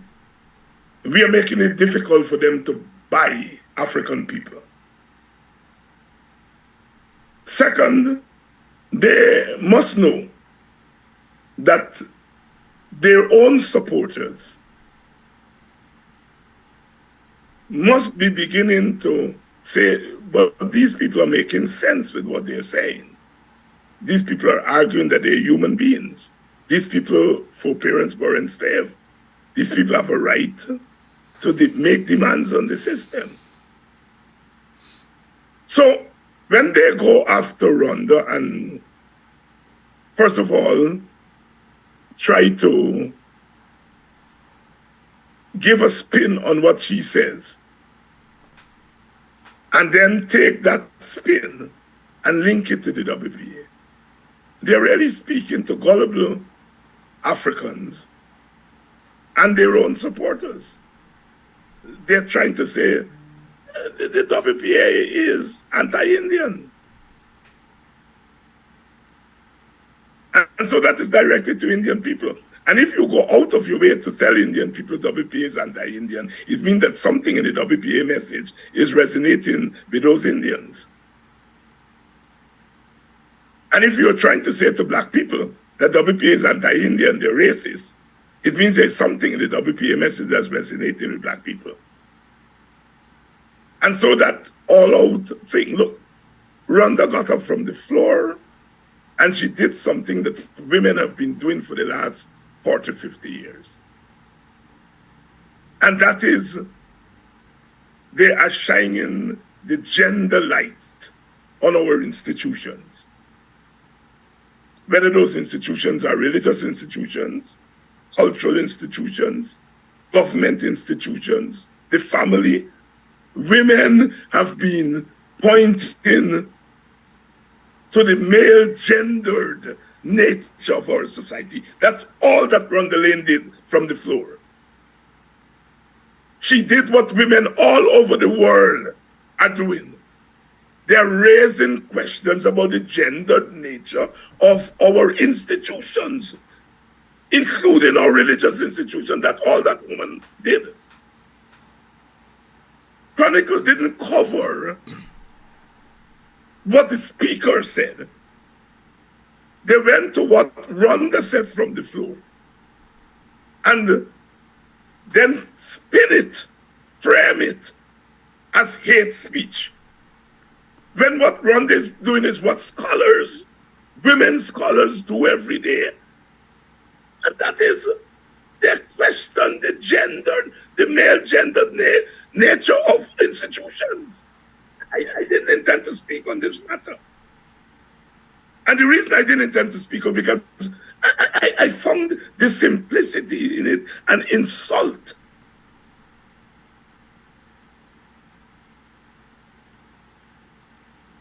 But the objective is not gender, is not Rwanda, as you pointed out. The objective is not the gendered critique of Islam or Hinduism or Christianity. That's not their objective. Their objective is to paint our political party as racist, as anti-Indian. They know that Rhonda is not an executive member of the WPA. They know that. Because they know everything that goes on in Guyana. They know that. They know Rhonda is not an executive member of the WPA. But Chronicle says it, CIOG lifts it and repeats it. And then somebody else lifts it and repeats it. And that is the main message. Here is this woman preaching hate, and she belongs to this group.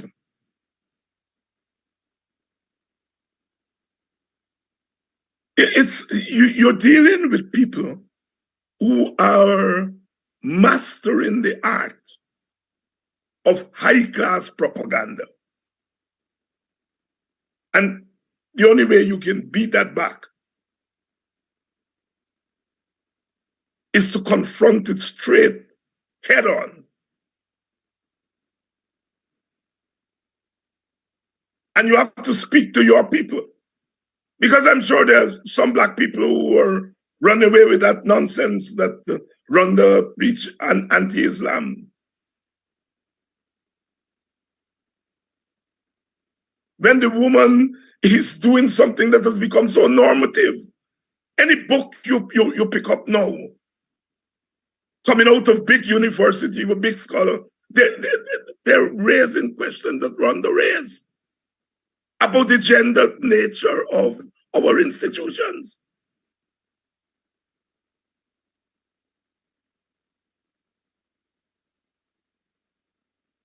People are critiquing the very conference and saying there was only one woman on the stage.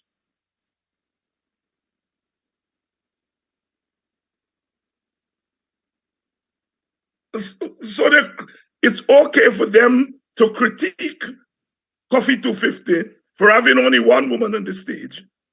But it's not okay for Rhonda to critique a religion or a religious institution because there are various strands of Islam. Not all strands of Islam have the same level of male domination. It varies. It varies. But all religious institutions, including recent ones like Rastafarianism and so on, they're products of a male-gendered society. And it is only when people like Rhonda critique them that they become conscious and then move to change it. But instead of thanking Rhonda for her critique of the male-gendered bias in our institution, they seek to vilify her, not because they want to get at her. They want to use her to get at the WPA and people like me and you and so on. That's what they're doing. That's what they're doing. And it shows what we are up against. And so when people say small parties not doing work, you all better know that the work that we do every day in trying to combat the narratives from the other side is serious work. Part of why slavery extended for a long time is that the slave master was every day trying to convince the slave that they're slaves.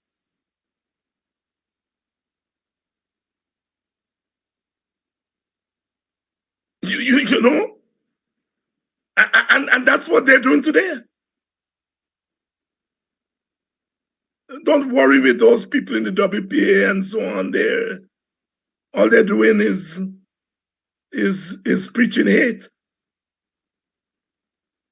Randy Prasad wrote a long thesis about black narratives and then tried to say the danger of those black narratives is that they take on an anti-Indian perspective. You will never hear us talking about Indian people. I've made it very clear in recent times and before. Indian people or black people, nothing. Our objective is not Indian people, it's the state of Guyana. Yet, when we speak about black equality, they always think that we are pointing fingers at Indian people. That's their narrative.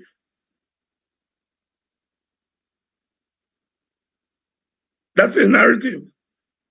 Rwanda is a new type of political person that the present time has thrown up. And they can't handle that.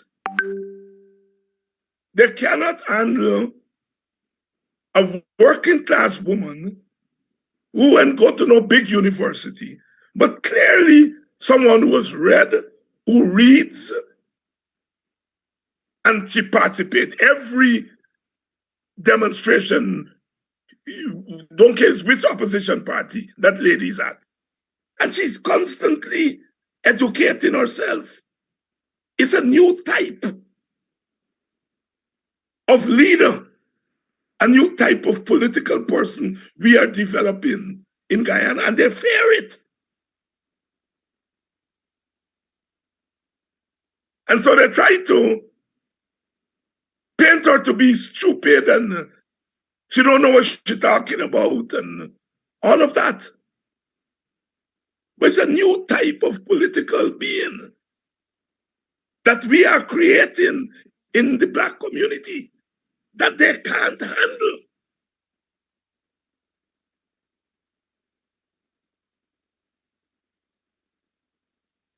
They can't handle it.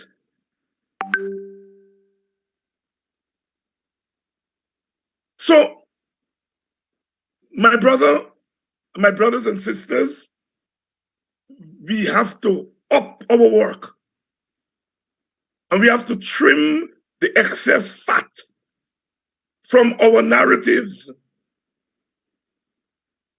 And we have to understand what is happening before our very eyes.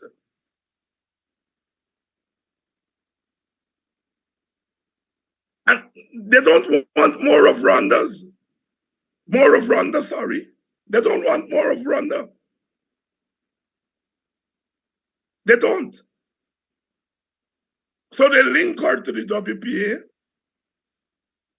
in order to get to the WPA, but also to scare other people from speaking. If you speak, we will link you to those extremists. As you pointed out, 2 sentences on Rwanda and the rest is on David Hines and Ogunse and the WPA. Because that's their focus. That's their focus. I see also a plan, Dr. Hines, with these articles to put what I would consider a wedge between the WPA and activists such as Rwanda. Because we're making the distinction, we're pointing out the fact that Rwanda is not an executive member of the WPA. I've said before, I don't even know Rwanda to be a member of any political party. She's not a member of the WPA. They're saying we're disowning her. We're not disowning her. Rwanda is a new type. Rwanda is a new type that is not bound by party. They're not understanding the Rwandas of the world. Rwanda is as WP as she's PNC, as she is whatever she as she's actor, as she is coffee to she's a new type. She's a new type. that is not bound by party. As a scholar, I find that fascinating. So it's not about disowning Rhonda. Rhonda wants to join the WPA, she will join. And she will say, but Rhonda is a new type of activist. And I would love Rhonda to join the WPA. I would love. But Rhonda is a new type of activist that we are throwing up. And that's what they're doing. They're trying to prevent more Rwandas. Because that independence of action, independence of thought, they can't handle it. They can't handle it at all. I went to Congress Place and I got the reception as if I'm a PNC member. I know the vast majority of the people there were PNC people, but they made no distinction that I am WPA and I'm not PNC. In fact, some of them were coming to complain to me about the music that they're playing, and some young people were there. Dr. Hines, why they're not playing more reggae? Why all these? And so on and so forth. I am saying that there's a new type of opposition activists with a new kind of consciousness that is not imprisoned by party. They know which party is their first preference. Lanny Kadair, the African-American thinker, her parents are Jamaicans. She died a couple of years ago. She had come up with a system of preference vote. She's saying that people should have a preference of voting for the party that they want as the number one party, and then voting for the second preference party. So in effect, what she was arguing, that citizens should be given 2 votes. And, that's fascinating. And I think if Guyanese were given 2 votes, we will be so surprised at how they will use that preference vote. But even we, people on our side, don't understand the Rwandans. Because they're not seeing how the PPP's behavior is in effect shaping a new kind of opposition person that is steeped in African Black consciousness, that is not bound by party or organization. So it's a new being. They always like to cuss the PNC as demons, The PNC are demons. And so they use that to disentangle some Black people from the PNC. So it's a clever strategy they've used all the time. And now the WPA are demons. But they can't demonize all of us. So they can't handle it because they don't understand the Rwanda phenomenon. Thank you. It's 8 hours 31 and I'm being forced to open the lines, man. No, you're not forced. Please open the lines. Yeah, they're ringing down the phone, so the lines are home. Call it live. Hello? Call it live. Yeah, good morning to you, Brother Kedaki, and Brother David Hines. Oh, wow. I'm enjoying this program this morning. Dr. Hines, you're a godsend. Your vision, your intellect, you know, it really, it is really for the time. That's my only contribution, and I'm enjoying the program. That's all I want to say. Thank you, caller. Thank you. Caller live, good morning. Caller live this morning. Please remember when you call to turn on the device you're listening to in the background. This is a long time call and so on, long time listener and viewer. You're supposed to know the rules by now. Caller live, good morning. Caller, Hello, you're live. Good morning. This is Flash Garden. Good morning, Mr. David. Good morning to you, Mr. Good morning, and all my Flash. black brothers and sisters.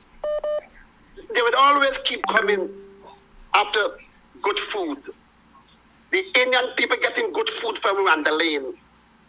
That's why they have to always come out and talk nonsense. Because every action just comes with a reaction. It was good for the supporters them going in the school in Borbies and tell black children and black teachers, hey, you guys must come in. This school belongs to Koli people. It was okay. It was okay for them supporters go for kill them black children after the 2020 election. It is okay. I don't pay them no mind. The word got for gone. And to my black brother sister, read King James Bible. Read the one with Flash Garden read. When David, a little puny man, he said, no, don't go. He's a big giant. And look what David did. Victory. Now, this message is to Mr. David Granger. No disrespect to Mr. David Granger. Mr. Arman, Bonham Sonila, that's always forget the name. Bonham Sonila. And you understand, it is time for you guys come together and pick up the phone and call GCOM, CARICOM, and keep a meeting with them. CARICOM still have a building in Guyana. Use it.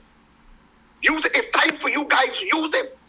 If you all want black man vote, I got to show black man that you all is strong enough. Stop taking licks as a man and do something as a man. You all, the PPP, they go to the back door and call GCOM for coming. There was no problem, but they just want to control the aisle and them lie. And GCOM and CARICOM come. What is it? Mr. David Granger cannot call and keep a meeting. The biggest slap them did to black people is when she returned back to Guyana and said, first of all, let me praise my big brother, Jagdio. Flash Garden get more dark and more cold sweat when Flash Garden ate that word come out of that woman's mouth. Then she said, oh, the truth is hurt. Like if black people rigged the election and them lying. Then St. Vincent's own, St. Vincent Prime Minister said, take your licks as a man. But when you get your licks, you run go to Barbados and hide. The man from Trinidad, he said he tell David Granger, step down with dignity. There would always be a next election. But when was he time for stepping with dignity? He said plain, hey, I don't want nobody come here. The Trinidadian people is bright enough for take care of their own business. You remember what Bonham teach them? Don't let no other country take part in your business and you don't take part in, don't get involved in other people's country. It is time for David Granger to take claim and represent black people. They vote for you. And the lady was speak after me Monday, I believe, when she said that David Granger met, that she got sick for 2 weeks. My God, where art thou? Why art thou forsaken me? But nevertheless, if it's thou will let me done. My mother, she loved politics too like me. When we was talking, she said David Granger so they eat for 1 week because she never believed David Granger could do that nonsense when he see what coming out of the boxes. It's a lot of people David Granger hurt. And now it's not double pay, got for work and bring them people out for vote. Come next election and them talking nonsense about double pay, small party. It's shame and ridiculous. Before I go, let me say this too. It's my time this morning. I'll leave it for yesterday for somebody call you and take my place yesterday. We must remember these words here from the Bible. When the devil tell God, hey, if you remove the edge around Job, he will curse you and dead. And God challenged him. He said, all right, bye. I will show you who I am. And God removed the edge. The word of God said edge. And when God removed the edge and the devil stepped in, Job become with zero. He left with zero. The devil put him in the corner, fixed him with souls. And he always said, thank you, Lord, thank you, Lord. Devil got more? Give me your best shot. The devil used his wife and said, why don't you, look at you, why don't you curse God and dead? He said, you fool. Can you remember that God gave us all of that? And He's capable to give us more? And when the devil cannot win and walk away and leave Job, the Bible tells us, God explain that Job was blessed 10 times more than what he get. Let me get to the point now with that. If we black people only remove the edge around Jagdio and them wicked colleagues in Guyana, we will live happy and we will live peaceful, and the whole country will be recognized as one people, one nation, one Guyana.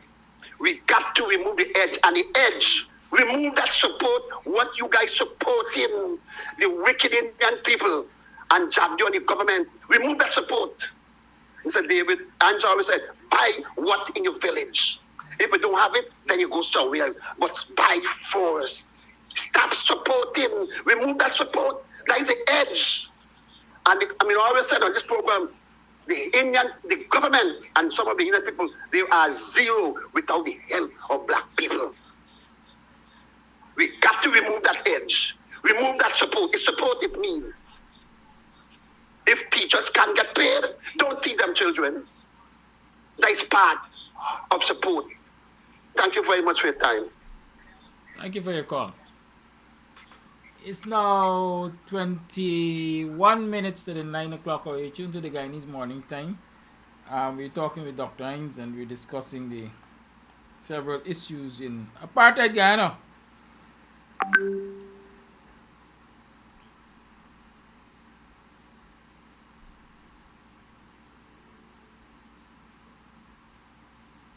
Something is wrong. It's trying to take a call just now.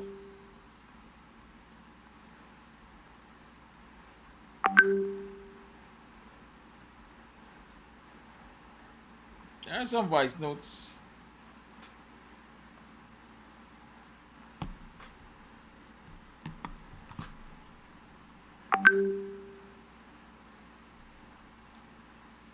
What a story is this? Yes, remember what you need to be reminded of. On Tuesday, next Tuesday, there's going to be protest in front of the Guyana Elections Commission. Join me there with others as we call for biometrics and the clean voters list, as it is our duty to do. Caller Live, good morning. Yeah, good morning to you, Kadaki, and to Dr. Hinds. I was at work because I remember a while back Miranda Brown saying nobody mustn't give me nothing because I depended on the show. Well, I went to work and I noticed in the comments where lots of people are claiming that I like to put my foot in my mouth. I don't put my foot in my mouth. I went to Coffee 250 Forum. Dr. Hinds was there. And I was talking about the way Africans are being treated. I allude or I mentioned the fact where the installed president, the fraudulent installed president, said that he had a love for women and children. In the meeting, as Dr. Hinds, I showed out Tabitha Sarbo Ali was being slapped by a male member of parliament Vanessa St. Louis was being offered a sex toy by the dildo minister, Dharamlal. Then I spoke about the deaths of 19 young women. Then I spoke about the alleged rape of a little girl. That he, being the head of the state, did not do anything. And it was because they are women. I turned and I said that the Muslims, I think the world over, see the woman as a childbearer and a homemaker. They don't see women in no other aspects of that. I worked as a nurse. I was in the midwifery part, and you used to hear and see how the Muslim men will behave with the women. The nurse and the doctor would tell them this woman should not get any more children. It is her health problem. She could die in the next delivery. And those men, the husbands of those women, used to tell the doctor openly that the woman come to perform a duty. She duties to make children, and she got to make children till when Allah stops she. And if Allah ain't stop she can't stop. I went to a function. I've gone to Muslim weddings where the men are by themselves, the women by themselves. I am not castrating or putting it bad to the Muslim. That is what they do. That is what they do. They don't see women as their equal. So I don't know what this is why everybody's saying that I put my mouth and my foot. You know what I see with people? They don't like hear the truth.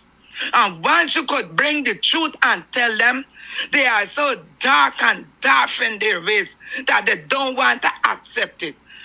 And I am not going to sit down and don't accept the truth. I call a spade a spade. I am not politically affiliated to any party. I am not affiliated to none. And as soon as they see me, they pull me in. I'm a WPA. I think one of them right today that I may be PPP. I would be WPA and PNC, but I will never destroy myself to become a member of the PPP. No how, no way, no time. I will not align myself with the PPP government. I don't know about 1964. I was 3 years plus. 64 was the first part of the PPP. Then I lived through 1992 to 2015. And then living from 2020 to now with the PPP. Why must I go and be a part of the PPP? Now I do my programs, my little concert. One of the persons tell me because of this new thing, well, the senator, the group, they got it thinging, but they're going to straighten them out, let it all a while, that they cannot associate with me because I am too bitter, and I must realize that the PPP gave them couple $1,000 for emancipation. The PPP did give African people, the black man them, the money that they had to go back to Parliament and get money. And they put it out there that because we went into the coppers and we put so much money for the African organization to celebrate emancipation, they got to get more money.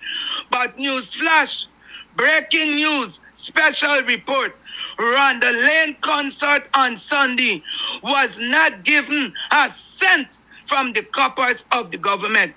The money what I do me concert with, say for one friend in the Amstel, gave me a donation, but all the rest is me pension money and me cleaning money that I put together to do a concert. And after the concert, tomorrow I'm taking a 30-seater bus and I'm carrying all the children.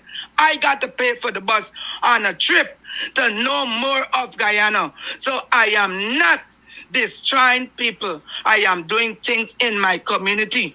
And if people want to go and examine this statement, and if they got understanding, because listening to the statement, dark of understanding, they will not perceive what I've said. Y'all go and open your intellects and examine my statement that I made at Coffee 250 and see if I am bringing down anybody. That is me commenting. I just tell y'all, don't jump in me chest. Don't jump in my chest. Bye-bye. Thank you, Rhonda. The lines remain open. 6225933 is the number to call. You tune to the Guyanese Morning Time.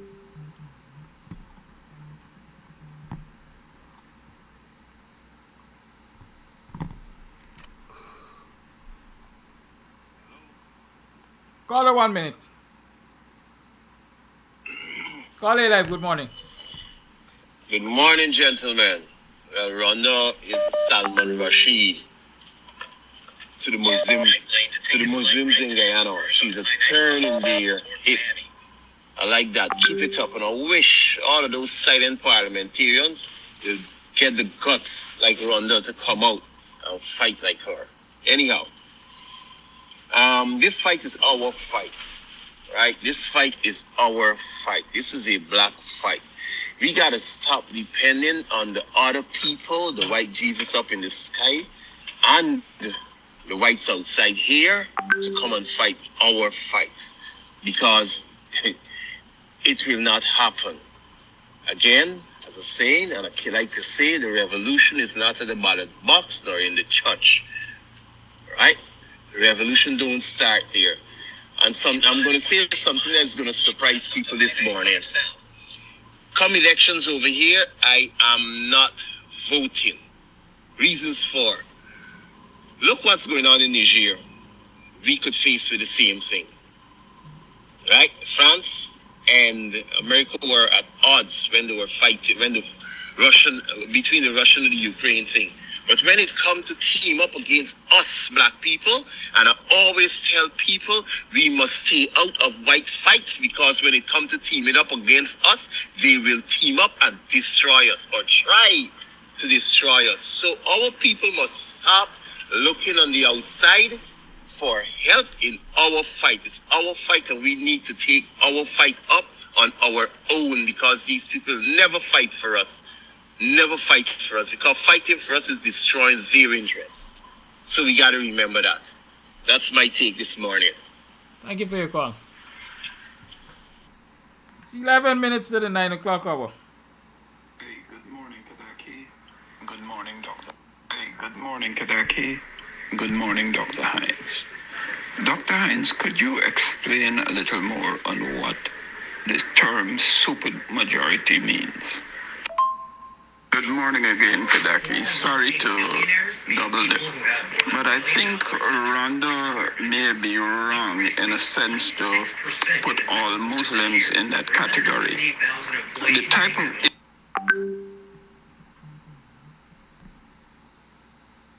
Islam has been practiced in Guyana is Wahhabism out of Saudi Arabia. But the type of Islam practiced in Africa, it is totally different from the type of Islam.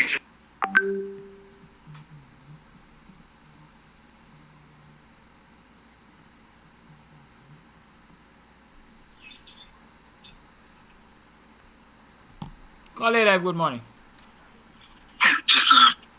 Yes, good morning, Dr. Hines. Good morning, Mr. Amsterdam.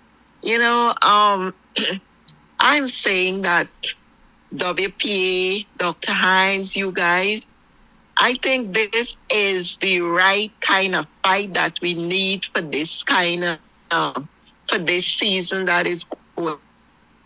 You know, when I look back and reflect on from 92 to maybe 2015, if our leaders had rocked the boat that time, we at this point in our life, in this generation, we would not have time to be doing what, you know, away with it for a very long time, and they feel that they are comfortable to just do anything, to say thing. I know what? Black people, they're going to just smile and they're going to just accept it. Look what the so-called vice president, he's so comfortable to be singling out people, especially black leaders, and calling them criminal and saying this and saying that about them. You know what? I think they should sue him and let him pay for his mouth.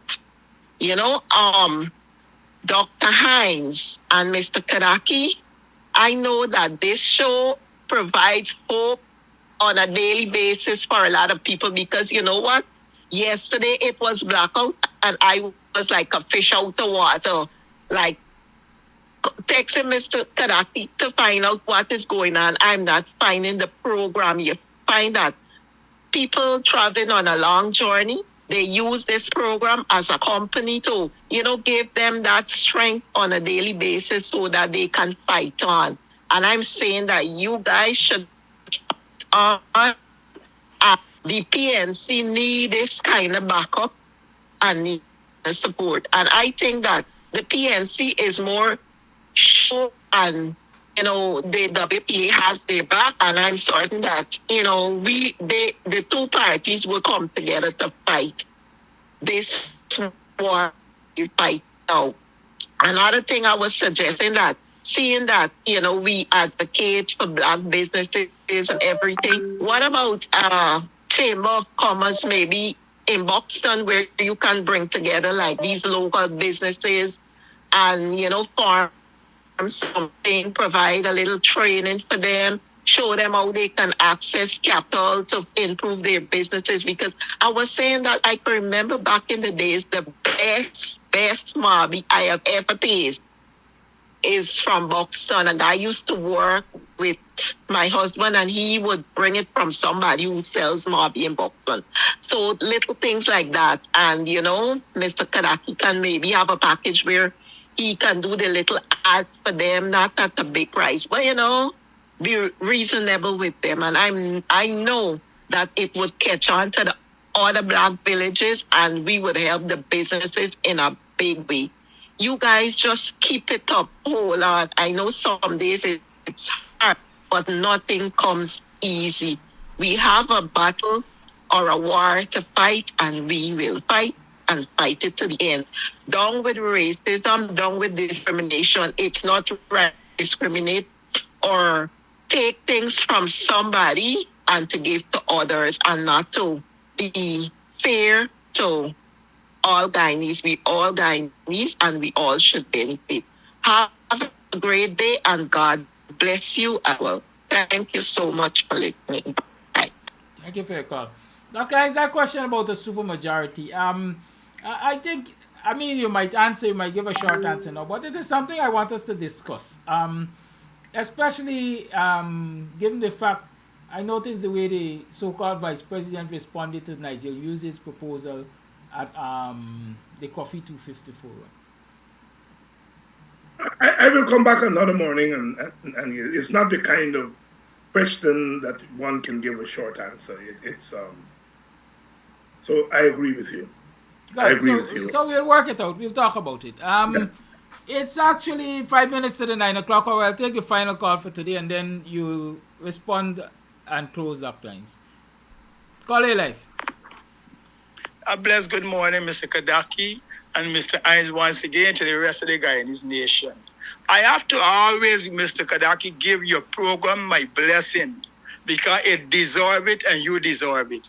And as what I was saying in the past with Mr. Hines, you're a blessing. And you know what I admire with y'all? No matter what people say in the negative with the guy with, y'all stand up in the positive, y'all rejecting it, and y'all continue to move on. That is strength. That's the example we Guyanese need to see and learn from and continue to be mature. When you're mature physically, spiritually, and mentally, that's what you need to live life. Many people are not fully mature. Some are just physically mature, like the vice president. Enough of them, they're physically mature, but they're not mentally mature and spiritually mature. And that's where they talk a set of stupidness. And that's where many times I'm calling I'm speaking also to my Indian brothers and sisters. The reason why I like to address them is because I want them to understand that black people got so much love in the heart for them. Black people are not against race, Indian and this kind of thing. The black people, they are there for the Indian, and I know many Indian are there for the black people. But we cannot allow the leaders, especially most of them in the PPP government, to push this racial card in a pretensive diplomatic form and try to seduce you in the form of races. And that's why I call out to my Indian brothers and sisters them. Let us be honest and let us be sincere. Let us be loyal to righteousness. I'm not saying to a party. I am saying to righteousness, because righteousness is what will exalt a nation. And if we stay in righteousness, we all would be exalted and we would see clearly, because as Mistress Wanda, I'll just try reminding you, right is a light. Is a light that extinguishes darkness. And anywhere light shine and extinguish darkness, those who are hiding in the dark will come out and will attack the light or try to get rid of the light. But light is connected to God, which means righteousness belongs to God. There are only two major kingdoms in this entire universe, the kingdom of light and the kingdom of darkness. And so when people are running with wicked and evil and vindictive and envy and jealousy and fit of rage and malice, all these are fruits from the kingdom of darkness. You don't allow that to offend you, because kingdom do not war against themselves. That's why they're attacking what is right. That's why they're attacking the WPA, regardless of which party or where they're coming from. They could be right among you. And that's why God wants to say one of your worst enemies could be a member of your own home circle. So you just got to be careful in the kingdom war and the kingdom battle. So stand up for righteousness, my sister. Stand up for righteousness, Mr. Hines and Mr. Kadaki, which I know you all does and you all will continue to do. And in his nation, please let us stand up for righteousness. And once again, my Indian brothers and sisters, do not allow the leaders to put cobweb over your eyes and pull a veil over your eyes because of the complexion of skin of people. Let's face the fact and reality. They are marginalizing, these leaders in the PPP government is marginalizing the African race. Is the fact. They know it's the fact. But then we got to face reality and come out from that. They're trying to put Indian against black and black against Indian. Please, Guyanese, do not allow it to go there. It have no right being there. It should never be there. Let us reject our leaders who are pushing this evil. WP is not pushing any evil. I am saying this over and over. They are simply calling the Guyanese to love. They are calling the Guyanese to unity. They are calling the Guyanese to peace. But you got to expose the wrong and the wicked that is taking place. And that's what they're doing. And that's why they're under attack. It's just like many other people in the AP and you and all along the line. So Guyanese, please, let us stand up and let us vote for righteousness. Let us stand up and support right, embrace right, regardless of what the countries I'm outside the world power them doing. Let us stand up for what's right and don't let me depend on them. Let us depend on righteousness and our own energy and God guidance and protection. Anyhow, God bless this nation. We will get there if we stand up in what is right and embrace each other with love and unity and reject the wrong at all times, regardless of race, creed, or religion. Guyana, have a blessed day. Guyanese, we will get there by the grace of God. Thank you, caller. Dr. Hines, the mic is yours. Well, another program, another opportunity for us to converse and continue to press on, because it is a critical time. And these times call for a particular kind of intervention. We may not get it perfectly every day, but we strive to do that. And we know that we are on the right track when we hear from our people. And always the comments, the perspectives that one hears from our people preserves us to fight another day. You leave here, I leave here, inspired to press on with what we're doing. We're not simply trying to remove a government. We're trying to remove a regime. We're trying to remove a system of governance that is throwing up these kinds of leaders who are bereft of humanity, bereft of human instincts. And what we ultimately are trying to do for Guyana is what our foreparents did, and that is to clean the stable, cleanse the stable of whether it's perceived or real, cleanse the stable of the unwanted. We deserve better in Guyana, and we are going to get that better that we strive for. Tonight, the African Guyanese plan. Tomorrow night, WPA groundings. And then on Friday, I can't remember who I have on Friday, but the struggle continues.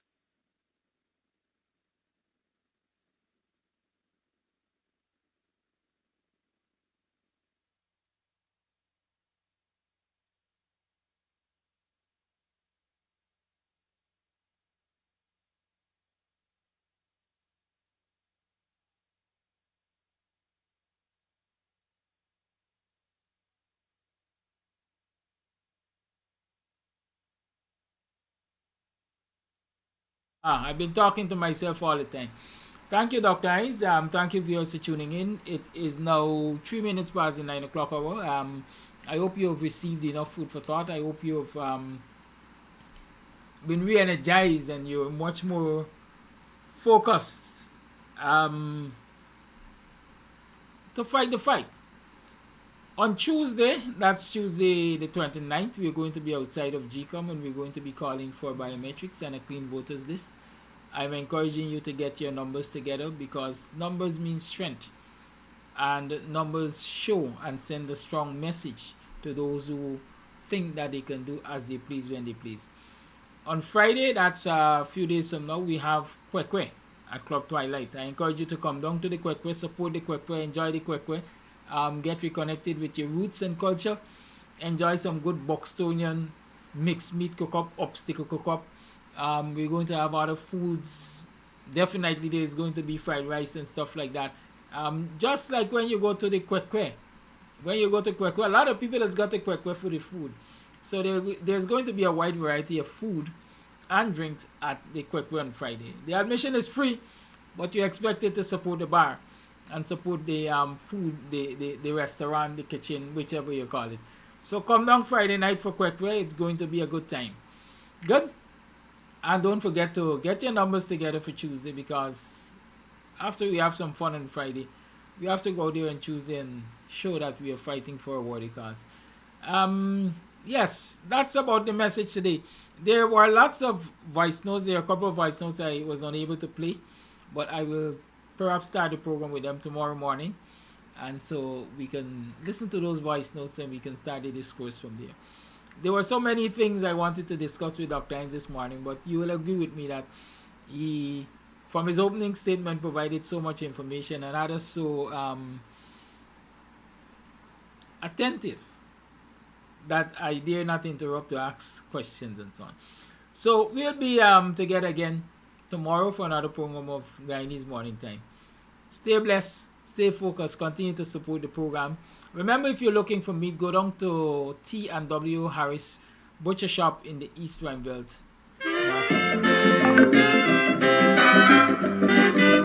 Support those who support the program that you love. You put in a 12 cents meatball, you washed on a lice. I gonna give you a word of advice. Take your meat out my rice. You can get meat anywhere, but for the best cuts of chicken, beef, pork, mutton, and lots more, check out T&W Harris Butcher Shop, located in the West Ramveld Market Meat section. Call us on 609-2049. Ask for Rastaman. T&W Harris Butcher Shop brings you the best in fresh cut meats and lots more. Come show me your last wine before you lay down. Show me your last wine before you lay down. Them boxing gal can't wine. Them boxing gal can't wine. Yes, Kwekwe fans. The cultural ambassador presents Kwekwe Night. Friday 25th of August at Club Twilight. Sideline down Buxton North. Come out and have a jolly time with Brian Chester and the Kwekwe crew. Yes, Kwekwe Night. Friday, August 25th. Club Twilight, Sideline Dam, Buxton North. Come out and represent your name. Them boxing gal can't wine. Them boxing gal can't wine. Show me your last wine before you lay down. Show me your last wine before you lay down. And you know, I did say I had in mind that I was going to leave you with a Kwekwe song before I leave today. I actually wanted to start the program with one. Right? But let me leave you with this one. Adora, darling, don't you wake me for the morning. Adora, darling, don't you wake me for the morning.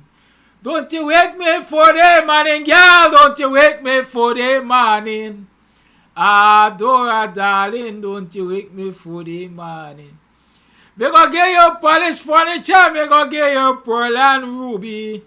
Adora, darling, don't you wake me for the morning.